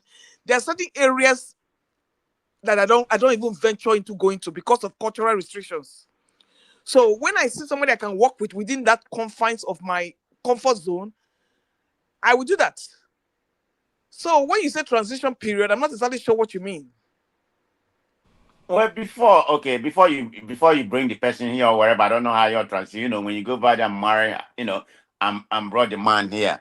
I don't need the person went to school here and something like that. During the process, before he become what you want him to be, or become equally in terms of financial and other kind of things, education wise. I was just wondering how you was looking at him at that particular time. Was it equally No, yoked, of like course the I was. Bible You see, said? yeah, I was not looking at him anyway because I've already carried the burden. So for me to succeed, I have to be patient and I have to give that chance. So it's not something you want to just sit down and say, this. No, you see, because there's some things that you do that will be detrimental to somebody's progress. It's like we're raising a child. If you don't encourage and you don't nurture, how is the person going to grow? Is it by knocking the person down? My only prayer was that he should do his part. It's my only prayer because, in all honesty, anything can happen to me tomorrow. What's going to happen? What's going to happen? So, no, that transition period was there, and it was a long transition period.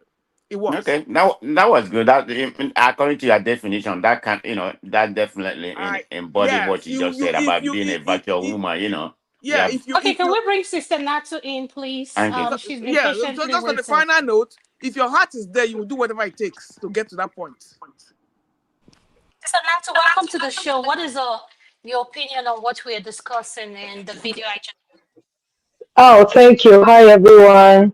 Okay, so we're going to call this one Honorable Man of Prestige. Ola is going to be the Man of Prestige. Okay, so we don't mix it up. Hi, Madam Luke, Thank you, Uncle Nati, for KJ. that. He is. Okay, he is the Man of Prestige with double E. Um, Good to see so you. yeah, same here. Thank you. I was listening from the beginning, but I was just a little bit busy because I had to eat my amala. My Niger is still in my spirit. That's by the way. I don't want to tantalize people and look for trouble. So I'll first of all start.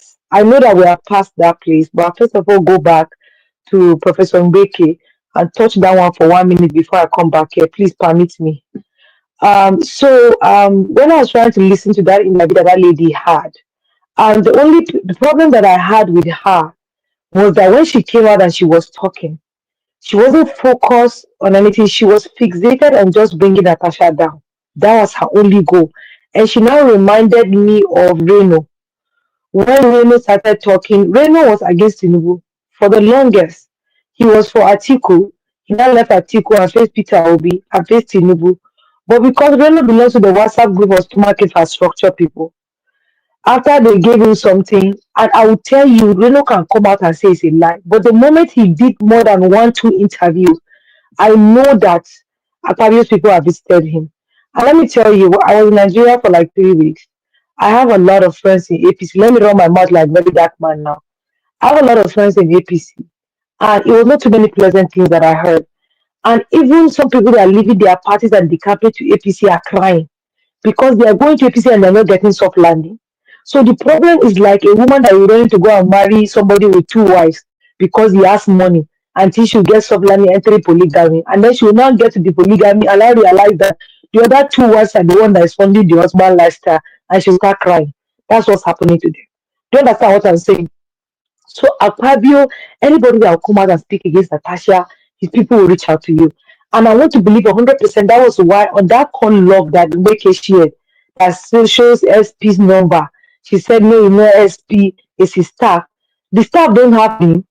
We know how we say people's name on our phone. You can save my name and say Adama Dr. Damage's show. Do you understand what I'm saying? Madam Luke, Dr. Damage's show, Man of Prestige podcast. Do you understand what I'm saying? So if you put the name and put a Fabio's name in full and put SP and tell me that it is this name, and from the way she's talking, you know people that are manipulative have a pattern. They have a pattern, they don't back. See, people that know how to manipulate. That woman has PhD in manipulation.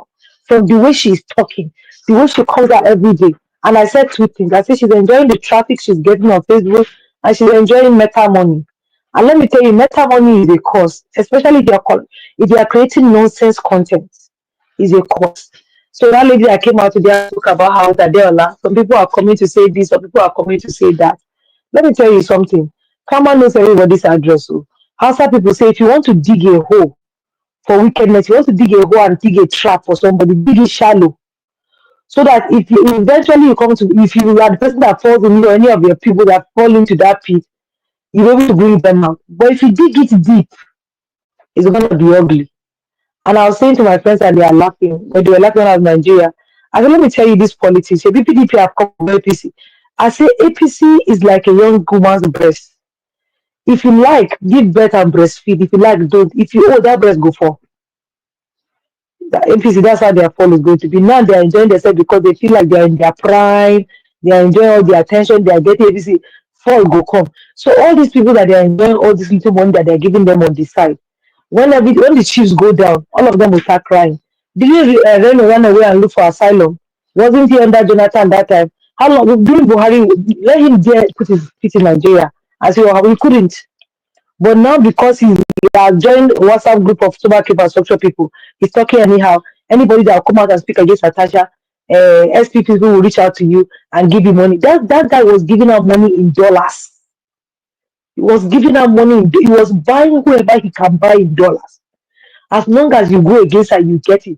And the way she's coming constructively, the way she's doing it, she's getting the coins. Well, I'm going to tell her one thing. And if anybody that knows her is listening to this, I want to remind her that she lives in America. If she let anybody or group of people raise a petition against her, she might lose her job.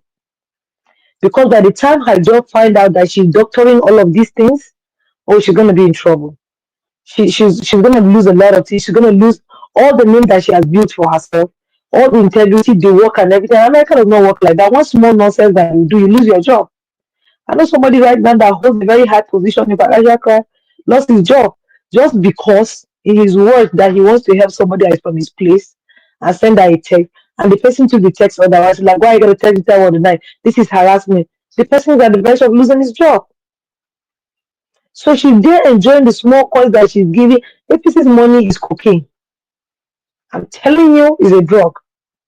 It's a drug that you enjoy, it will ruin you. But I wish her good luck. That's by the way. Secondly, I was surprised when they were giving they were asking for definition of virtuous women, and some people were saying, oh, they've never seen or they've never heard or kinikon. The Bible does not uh, the Bible does not consider a virtuous woman a perfect person. Do you understand what I'm saying? She's not. And let me go and read it for us from Proverbs 31, verse 10. That's where it starts. And before I even go there, there are a lot of prominent people in the Bible that even the Bible highlighted some of their weaknesses. Aaron was one of them. Aaron was a stammerer and Aaron was hot tempered. It's in the Bible. So the Bible does not, even all the people that they gave us, they still mention the weaknesses of some people. So when it's talking about a virtuous woman, it's not talking about a perfect woman that does not make mistake. Do you understand what I'm saying? A virtuous woman is considered a woman that has a high standard, that a woman that is worthy of humiliation, the woman that they don't see that woman that is without blemish, she doesn't make mistakes, she doesn't cause that person does not exist. I beg. She no be Moses, 5 person hide am. No be Moses do am. So let's try to like be able to understand and not be looking for perfection. Like Madam Luke said at some point, when he's talking about the virtuous woman, perfection is far from it. It's far from it. That's just the truth. So a lot of us are living with virtuous women, but because we are thinking of something perfect, we are thinking that is not. And women are doing a lot, and that's why men cry all the time and say, "Oh, we have too many Mother's Day. We will have plenty of it. We will create more days in the future." So, and also the virtuous woman's definition in the Bible is static. There's nothing like modern virtuous woman, olden day virtuous woman tradition. The one in the Bible is nothing has changed. It's unchangeable. So all this work thing that we're trying to do and say, oh, present generation woman, even the one that they mentioned in the Bible, that woman was working. She's a merchant. She has job. She has businesses. Her husband is being respected because of her. So when Madam Luke was defining that thing about feminists, that's why I don't enter feminism argument, because everybody that you ask has a different definition of who a feminist is, and I'm not about to drag that. We are not dragging.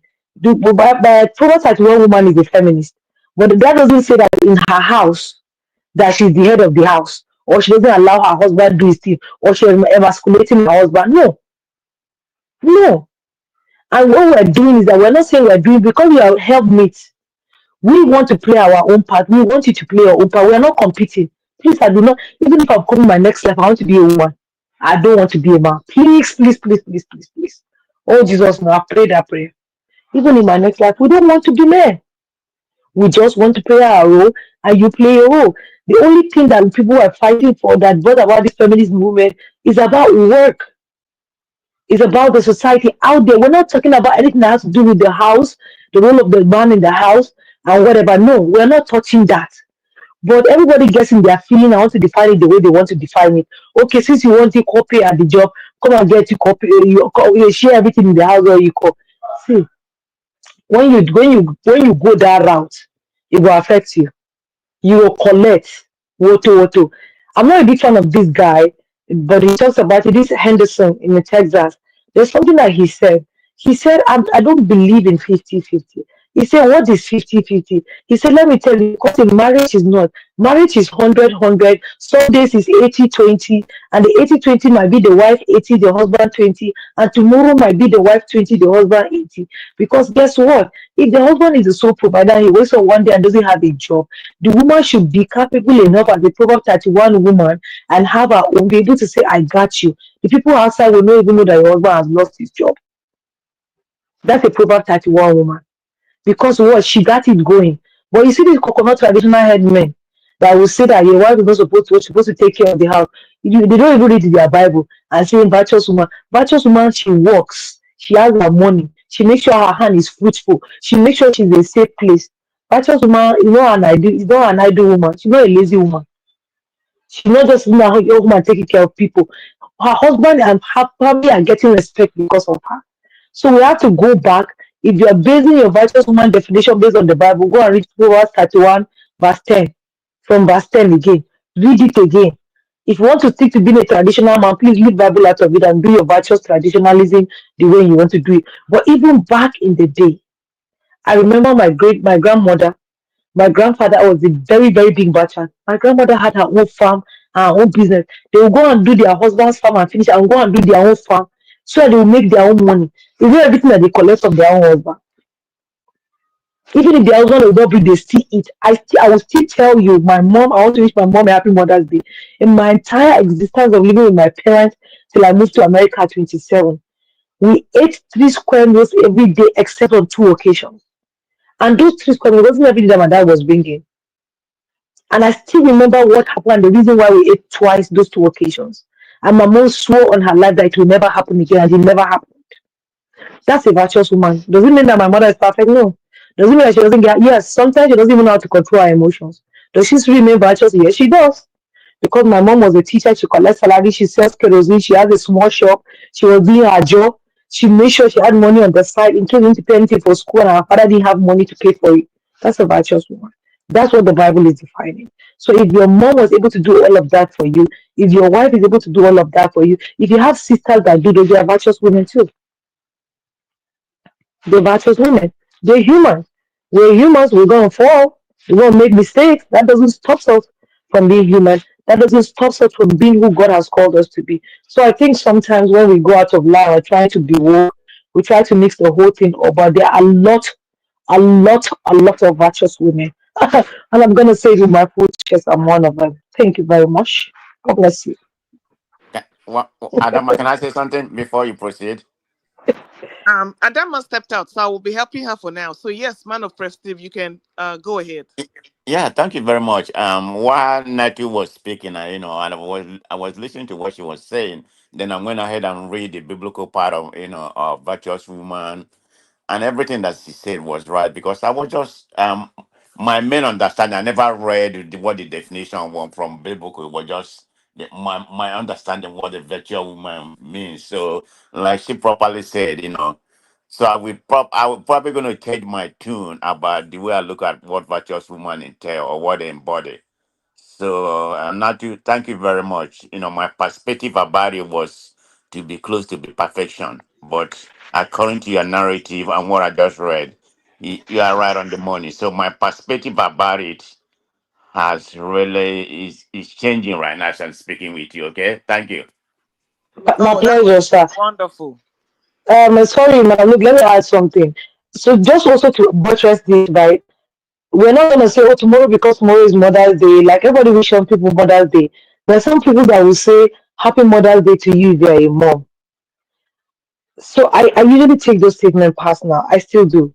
But let me tell you why. I don't know because of the sensitive space I'm in, but also I feel like every woman has the potential of being a mom, either by birth, by association, by adoption. We play motherly roles in different places. Do you understand what I'm saying? So that doesn't stop a woman from being a mom. I have nieces that call me mama. Do you understand what I'm saying? I didn't give birth to them like biologically, but when you see me with them, it takes the grace of God for you to know that they are not my kids. Even when they come here, they don't want to leave. So it's just the same thing. Do you understand what I'm saying? So for a woman not being able to give birth of her own doesn't make her less of a woman. For a woman not able to give birth through vaginal birth doesn't make her less of a woman. For a woman to give birth through CS doesn't make her less of a woman. For a woman to be a mom via adoption doesn't make her less of a woman. So it's basically like the same thing, like everything. And somebody said in the comment, Maddie, she said, of what good is a woman if she cannot be productive to her people? And that's what the Bible says about a virtuous woman. If you're not productive, you're not close to virtuous. And when I mean productive, I don't mean like you have to, your society should be able to say, and let me tell you, that brings me back to Natasha's case again. You know, Madam, look, this Nigeria where I go. One thing I realize about these people in politics, they want all of you to be on the same level with them, doing rubbish. Yep. The moment you are doing something and you are outshining them, they feel you are doing too much. Of course. There are a lot of young women that are doing amazing in politics that have been suppressed. And I tell my friends, why don't you leave this party? Do you have to be in this party? They tell an umbilical conjoin with this party. Do you understand what I'm saying? So I feel like the attack on Natasha, a lot of them in that Senate that have done 200 years have not done half of what she has done. That's one of their problems. So you just Exactly. because you come, your husband get money, you get money, you won't come and shine us, you won't come show yourself, blah, blah, blah, blah, blah. Okay, we'll show you the way. When I went to Nigeria, madam, look, police they check car papers, soldier they check car papers, road safety they check car papers, VIO they check car papers, AMAC, local government people wey no get uniform, wey they wear that pinafore, they check car papers. I'm like, for what? For what?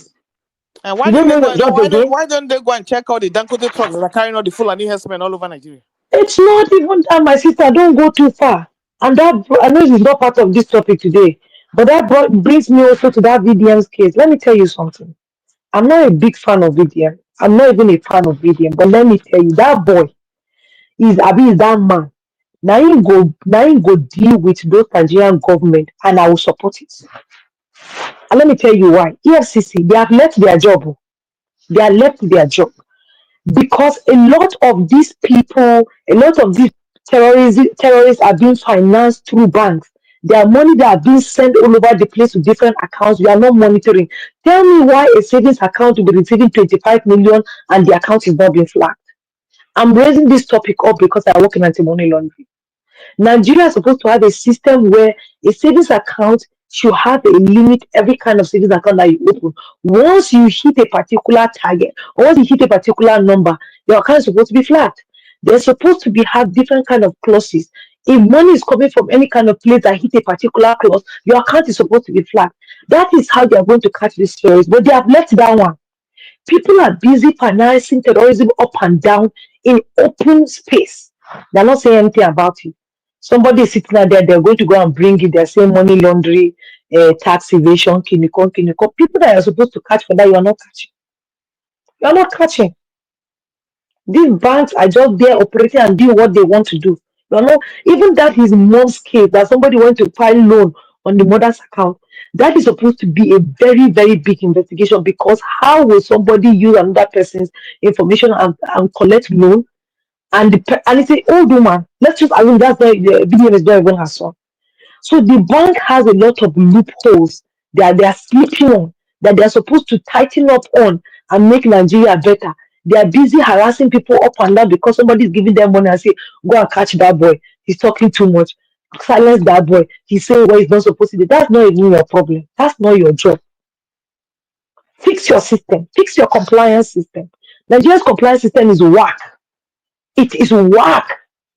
Very, very. If let me tell you, all these banks in Nigeria, if they were in America, they would have closed them down. If you fail audit, you are going down. When was the last time they've been audited gong like this? What procedure does AFCC have for banks to be able to catch people that are doing money laundering, that are terrorism, that are financing terrorism, and the rest of it? They don't have. They do not have. Somebody will come on social media and say he's doing influencer, giving people up and down. What is the source of your money, sir? Who is bankrolling you? They'll do Yahoo and gather money and become influencers and say that it's social media money. Just like that. So the thing is so annoying, it's so irritating. Nigeria, when Donald Trump says Africa is a shithole, Nigeria is a shithole at this point. And VDM and Gen Z and Generation Alpha, I think go help us fix Nigeria. Walai. Chicken now. Thank you very much. Well, that is the country we find ourselves. And we just have to keep talking and educating like we are doing. And Hey, did you see the video that came out last week? No, actually this week. Today is Saturday. It was a lady. I think she was coming. I don't really know exactly, but I think she was come from Delta State, going back to Lagos State. So there's a place I think in Abo between Delta State and the Ondo State. So she was coming by because they live in Germany. She married a Ghanaian German guy. So they came back to Nigeria. So they went to Delta State. On their way back to Lagos, the police stopped them. The video was there. So when the police stopped them, they was asking them where they were going because they find out, that the husband is not a Nigerian. So they hold the husband. They say they want to take the husband to their checkpoint or to their place. The wife said, which is a Nigerian, said, no, I have to go with you. So the man was sweating. So the daughter gave the man, like something like handkerchief or something like that. She immediately gave the man the handkerchief. The police took the handkerchief away from the man. No, it was a napkin. I'm sorry. The police took the napkin away from the man's hand and stuffed it into his mouth. So then they handcuffed him, say that he was trying to swallow drug. He- so that's are you why they hold him. Yes. are you for real? And for real, the video was on last week. Yeah, the man was sweating, I mean, like water. So the daughter gave the father some napkin. So as he began to wipe off his face, the police just come from there, and took the napkin and stuffed it into his mouth and claimed that the man was, stuffing drug in his mouth. So to even make the story worse, they begin to search their luggage. So while they were searching their luggage, they find a camouflage pants. So before they came, this is the first time the man has come to Nigeria, okay? Because A camouflage what? a camouflage pants, like military pants. The Okay. camouflage we wear here, Right. like a military pants. You're not supposed to wear anything with military in Nigeria as a civilian. Anything camouflage. You understand what I mean by camouflage Yes, pants? I know. Military camouflage. Right. But anyway, the wife told the husband not to bring it. I guess mistakenly the wife and the husband. No, no, no. He didn't tell the husband not to bring it. The husband packed it. So when they came to Nigeria, the wife told him, no, you can't wear this pants because it's against the law. Yeah, if you wear it, they're gonna arrest you. That you are impersonating to be a military person. So the man never wear it. So on their way back, when they search the luggage, they find that military pants. Oh man, they start beating the man like hell, decided to lock up the man. Up to today, we don't know what happened. So they have arrested the man and transport him somewhere. So What that's why the woman nationality? What nationality do you say this man is again? is a German Ghanaian. What He has passport the did he? German. What passport did he use to come to America, to Nigeria? The wife is from Delta, so I don't really know. I mean, but that's the husband. I don't know what passport. He never really explained. But it's just what the police did to that man. You can see it. They stuck the napkin inside his mouth and claimed that he was swallowing drug. And when they find out that he has a military pens in his luggage, then they beat him up and took him somewhere. Up to right now, they don't know where they kept the husband. Hmm. So. You see the And kind that, of impunity we have in Nigeria. Yeah, the video was circulating last week. I saw the whole thing because the daughter was videoing everything that was happening. I don't know if the police was aware of it. oh my God, that's so heartbreaking. Yeah. That is so heartbreaking. But that is the kind of country we find ourselves in. So well, cats have to continue, and that is why we're here every day, and just to see if we can make sense out of what is going on But they're around not us. listening to what we are saying. That's the worst thing. They're not listening. It doesn't matter what we say. No, So no. You see, that is the reason why I really don't discuss Nigerian topics, because at the time it was beginning to affect my health. So I really don't discuss Nigerian topics because a time comes it becomes too much. That's why I come here and I do secular topics, relationship and all that stuff, like women's rights, like yeah, Natasha. but Just Lou, we still have to be talking. I mean, no, no, no, no. silence. There's a lot of people talking. So and I just refuse to be redundant, because if somebody else is saying what I'm saying, then I don't have to say it, because it's not yielding any fruit, and people are still talking. And look at, can you imagine if that 30-day challenge that went through Nigeria did not yield any fruit? Oh yeah. Oh man, you know, there's some things that will just demoralize you. There's some things that are so demoralizing, and that you're ashamed to be a Nigerian. So that's the point where you are. So people who have time, people who have energy to talk, they should go ahead. And I was listening to Miss Omoye's show. If you see one man, even not even Omoye's show, the Dr. Damage's show that was before this one. If you had gone around and you have taken the blood pressure of all those men there, you would think that they will all be admitted in cardiac units. All of them will be admitted tonight in cardiac units for observation. If you see the veins, if there was one, you could quite see the veins coming out from the side of his neck as he was arguing there. And I'm like, people don't understand that these things that are going on now is taking a toll on our health gradually. We don't know. We don't know. We go to bed, we worry. You come out, you worry. Everything you do is gradually taking a toll on our health. But like I said, those people that have power, let them continue in your own capacity. I will come here, I will make comments, I will cheer people on, but those days are gone where I will have to blow my whole jugular to discuss Nigerian topics, because the people we are talking to, they are insensitive and they are hard of hearing. In fact, your pain is their joy. Your pain is their joy. So why would I have to give myself as a sacrifice to diabolical individuals? And like I said on Mr. Moyeska, I said, listen, we're only in 2025. By the time it gets to 2027, Nigeria will be finished. You think so? Oh, yes. And let me tell you why Nigeria will be finished. You see all those bandits they're placing in strategic places. Those are the people that will come out during elections. Those are the people they're going to use to mobilize and man, or you can't even pass anywhere to go and vote. Oh, did you hear about the Benin Republic? Common Benin Republic. They What's have that? closed their border in Kwara State already. Now they are closed. I forget the name of that area. Around Lagos. They are closing their border. Because they believe some of the terrorists. They are coming from Nigeria to Benin Republic. Can you even Yes, believe now. that?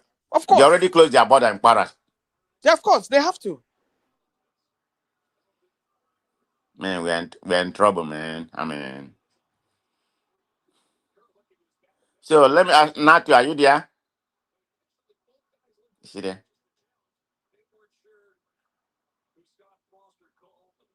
Yeah. Yes, I'm Oh, here. oh no, I was gonna ask. I know you just came back from. Are you Thank you back from? so much, Madam Luke, for holding it. I'm sorry, Madam. I had to step out. I'm sorry. I had to. That's okay. I'm That's okay. on call, so I'm busy. So please, can I play the Let me play another Wait, video. Honorable MOP has a question. Yeah, I was Oh, gonna ask you. You just came back from Abuja. What is the atmosphere? Apart from not politics, Toxic. just people life, the way people are feeling. Forget about Yeah, politics. Just it's toxic. Everybody's upset. People are just acting anyhow. Like somebody can just do something out of anger. You understand? Things are expensive. Life is not easy. And the place is very hot and humid. So, and people are just trying to make money out of everything. all right. Yeah. okay. So let me play our last video so we can pick it up from there. This is the last video. Since they saw for France, the way some of our brothers stay they collect for year, not be smart, how they meet some of our guys here really. Male, mona they pray for our children. Pray for your children waiting for France. If you forget about the girls waiting inside, concentrate on the boys. Carry breast, come and remove them. See anybody will go mess with your picky, yes, swear put. Because the way some ladies say they run the street for year, they confirm no. Oh, confirm yo. About time yo. Yeah, I think so. No. About time yo. Nene, how they meet on? They don't. Our brother now, the baby mama will do it for us. We get 4 children. Say me move come up for us to say the children papa won't come visit them. Say me come up for us. Okay. They also mean that my mother they close. I can't tell person story where resemble that you say The person we run a last time, they say, make come off for us. Say that one, as he move finish, the baby mama call later go settle with that's the semi baby papa will be wrong before that's a half papa. Okay. Don't say they be half as they come out, so they will come be half. They not be full again. The half father will be done wrong. So as they say.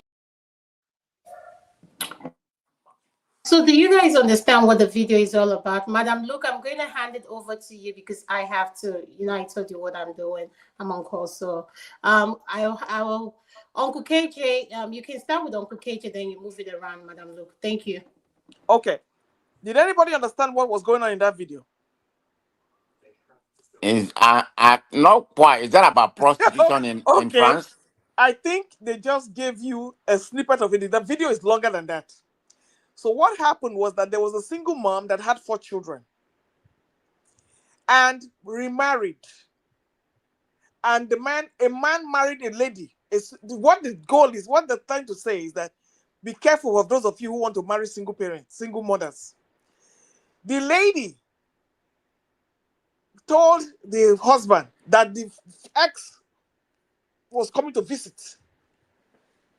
And the ex came to the house. And when the ex came to the house, from there they made up. And they now told the man, the family of the woman, now told the now husband that he had to leave because they had reconciled. So she put him out of the house.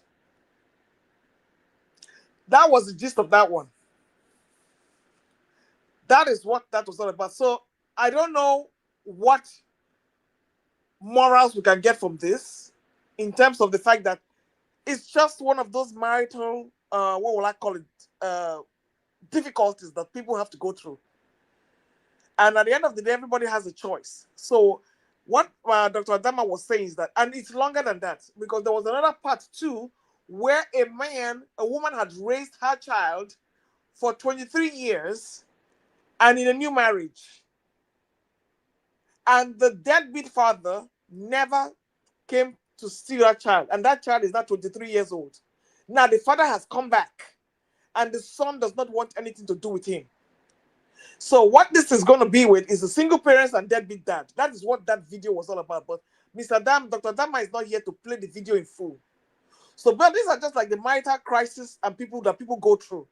So I don't know if anybody has to have a spin back, has anything to say about that. But I'll hand it over to Uncle KJ if there's anything from what I've explained that your take on those things. Because what I really wanted to do was to go ahead, since Dr. Dama is not here, because we can't really talk much on that, because those are personal decisions that people make in their lives. And there's really no control that we have over it, other than comment. What I wanted to do was celebrate women, the women that you think you can celebrate today. That was what was going to be my pushback. So, Uncle KJ, if you have anything to say about that video, the floor is yours.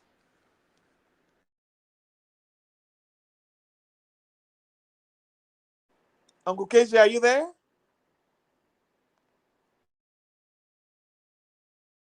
Okay. Mr. Uncle Janaba, what do you have to say? Uncle Janaba, are you there? Looks like everybody has gone to sleep. Oh. All right, man of prestige, MOP, are you there? Yeah, I'm here. Where are the men? No. I have no idea. So Is that John Abba? Does he want to speak, or you want? Uncle John, are you there? Go ahead. Let the man of prestige continue. All right. Yeah. So speaking about the video that was actually played, so the ex came back and you put out your current husband. I mean, I'm trying to understand the whole picture. Is that in Diaphragm? That happened in France or what? Oh yeah. I mean, how can you put out your Lego husband? Well, the whole picture is. I mean, we don't have the picture of the whole stuff, so it's very difficult to comment. No, yeah, Actually, because what? because even the man came out and spoke. I think Dr. Adama was in a hurry, so she couldn't really play the whole video. Yeah, I understand. Yeah, the man came out and spoke and said this is what he's going through. And if you look at it very well, I don't know how a man in his right mind can go and marry a woman with 4 children. All right. Unless you are looking for papers or something. I don't understand how that's too much of a responsibility. No, that to me, let's assume I mean, I'm still in my time, I'm gonna get married. That will never happen. I don't that I will never happen. I don't know about one. Maybe one somehow, but anything more than one, definitely no. I say one maybe, okay? Maybe. That's Okay, just me. all right, Yeah. okay. Madam Natu, what do you have to say? I don't know. That one past my power. What was that? And like I said, it's something you just like say, and you go, So, Madam Lou, what did the man say? The Lego husband that was, that he was. said he was astonished now. He was like, can you imagine? So he was advising other people not to ever dream of marrying a single parent with 4 children. He was actually outside because I had watched the video. He was actually outside the house and he was lamenting. Meanwhile, the family of the lady was like, sorry, but guess what? You know, it's unfortunate, but this is how it is.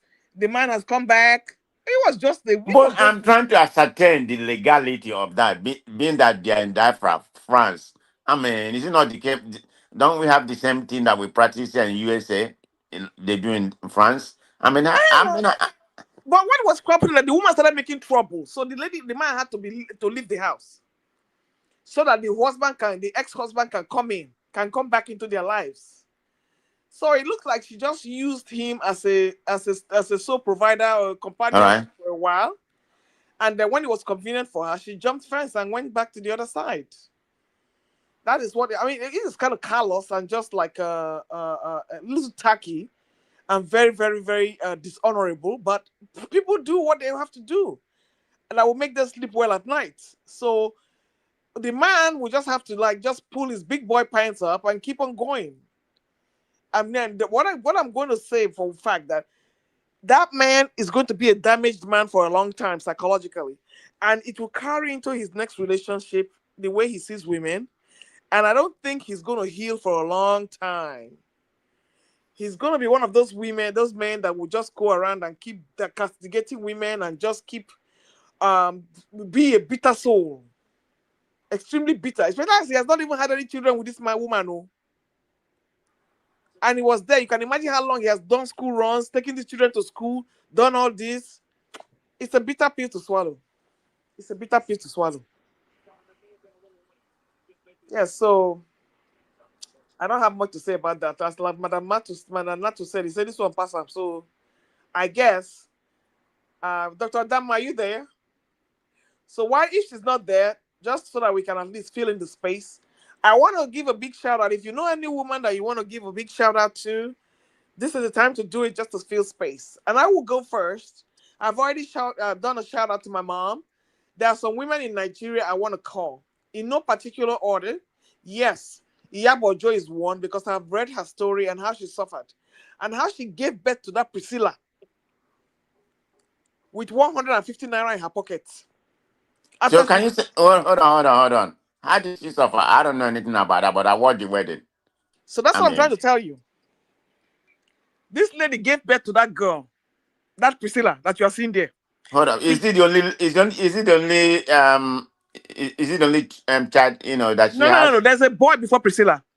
She Okay. said when she got married, which this her interview is on she's on it's online. It is a very um heart wrenching interview.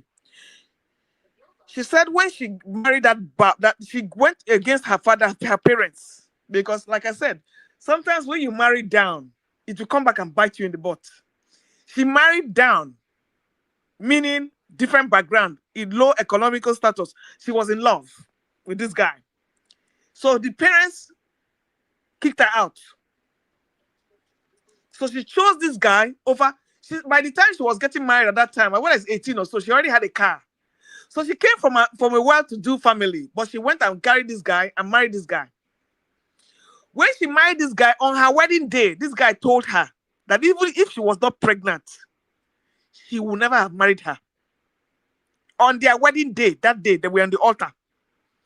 That if not for that pregnancy she's carrying, that he doesn't love her. He told her on her wedding day.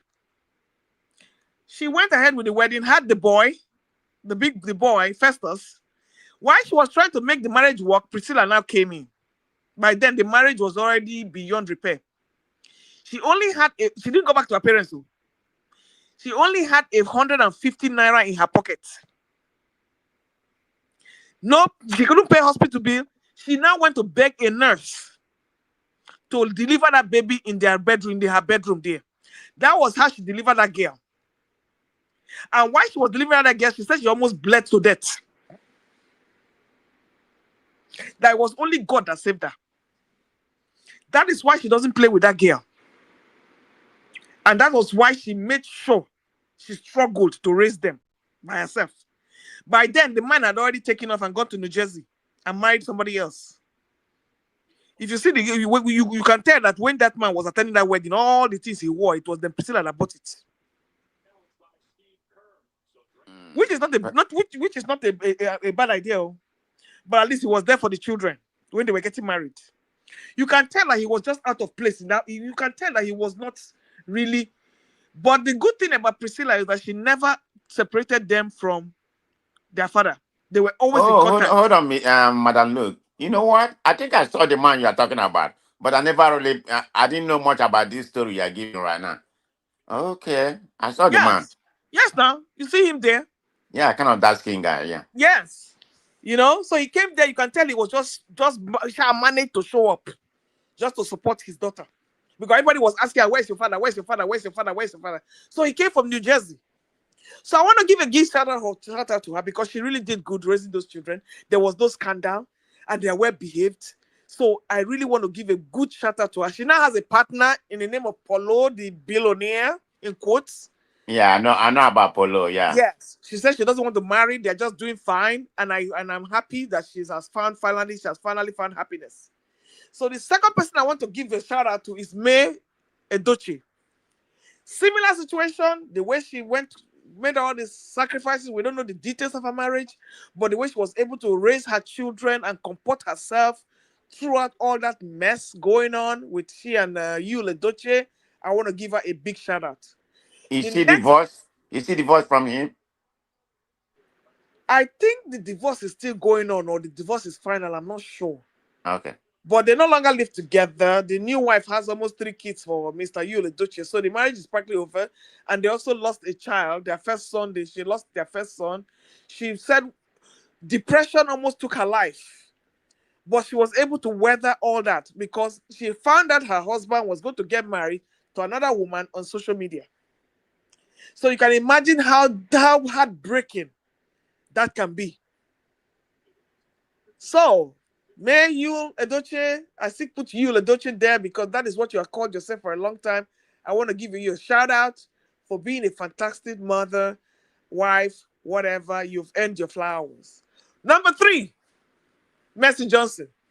Now, I'm not a fan of Mercy Johnson. Never will be. But I have to give her her flowers. When it comes to the way she has comported herself in that marriage and with her children. This lady, we know how she started from Nollywood. She was selling, whether it was pure water at the roadside, and then she was helping them, Genevieve or Motola, to carry their bags. But I want to say the way she has handled her marriage to be scandal-free and raise her children, I give her her flowers. Shout out to Mercy Johnson. So hold on. Before you proceed, I have to still ask question because I'm novice when it comes to a lot of Nigerian things. So Yes. Mercy Johnson, I'm familiar with her. Is she from a low class family? Oh yeah. Okay. Oh yeah. And the man she married had another family in Spain. They met on a plane. It was a big scandal how the woman came out and said the man was already married, but the man came and said they were divorced and they had not lived together for years. He had like 2 other kids there, and they finally got married, a big wedding, and they now have 4 children together, and they're, doing their thing. The man has never disrespected her. She has never disrespected him. He's now an APC bigwig. And so she has earned her flowers, regardless of what political trenches she's in. I want to shout out to her. She has been a great mom. The last person I will say, because I don't want to hug the camera, is Aisha Yusufu. Aisha Yusufu is another woman that has stood there. She has done it all. She has been in her marriage. She has been in the business. She has been a businesswoman. She has been a mother. She has done well without scandal.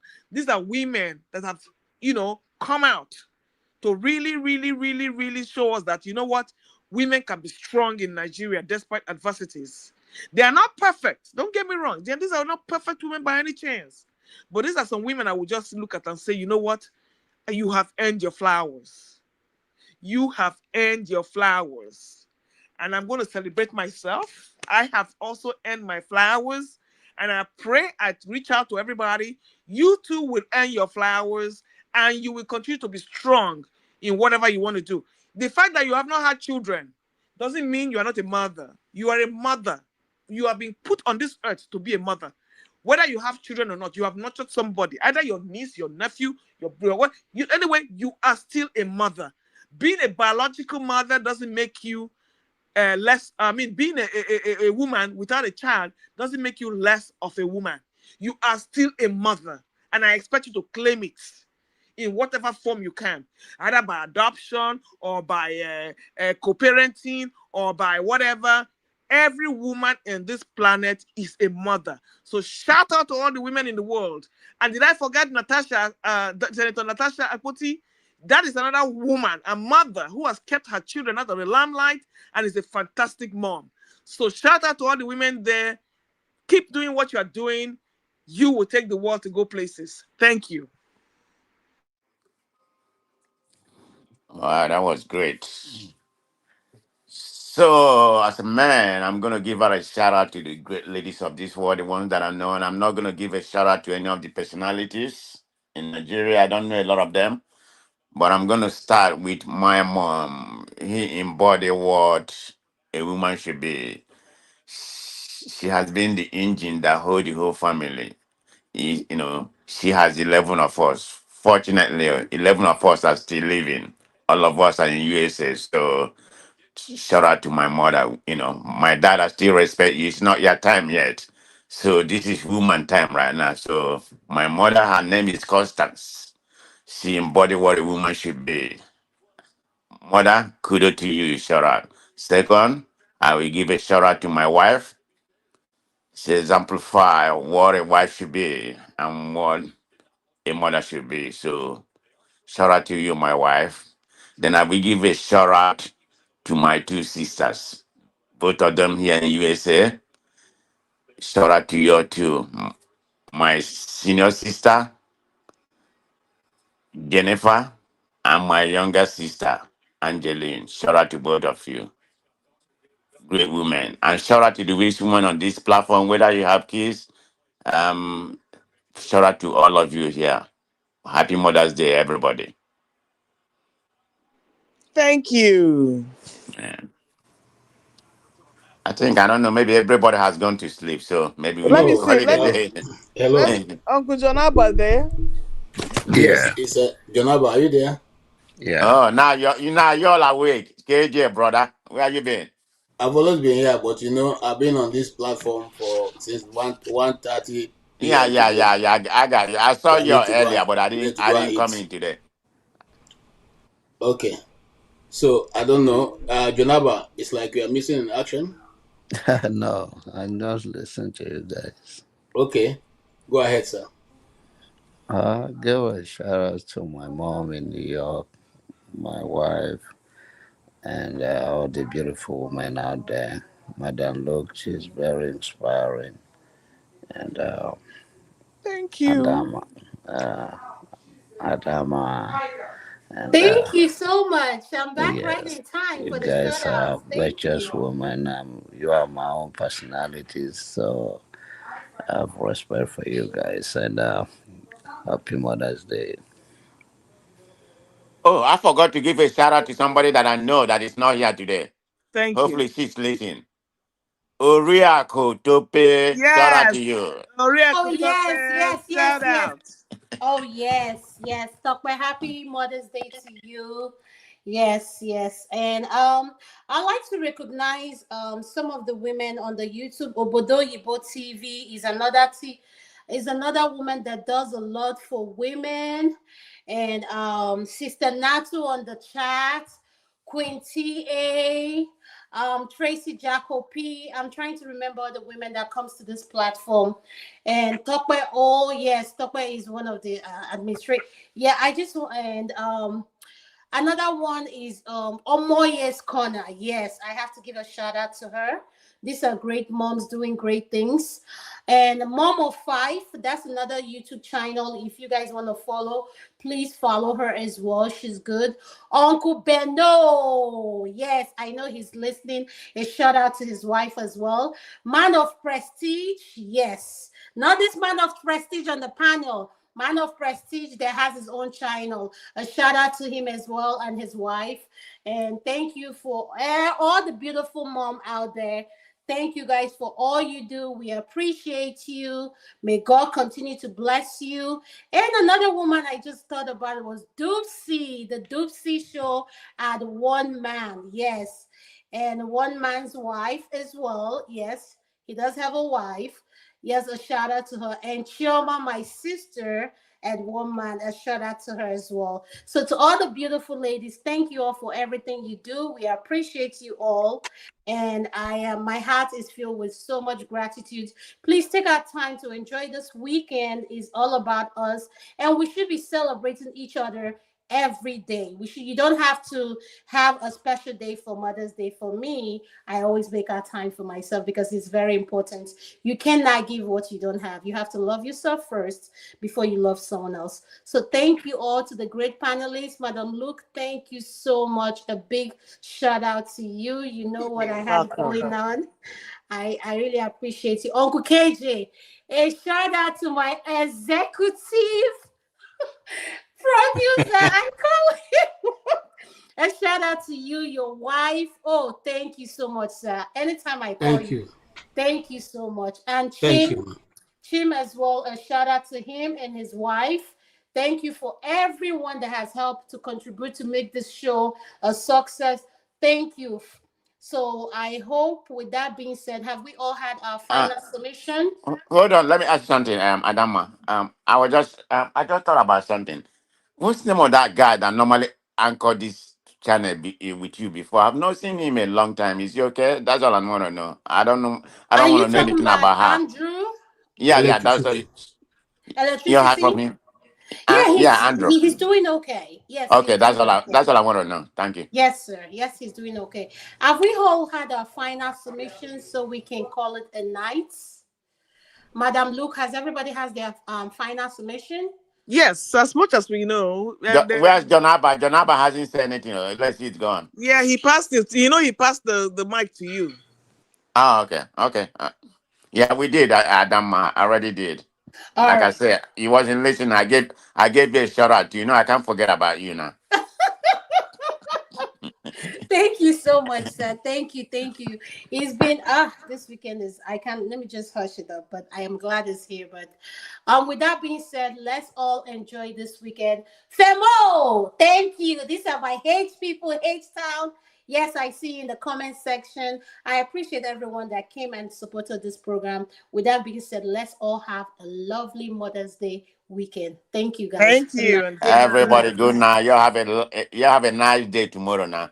Yes, thank you.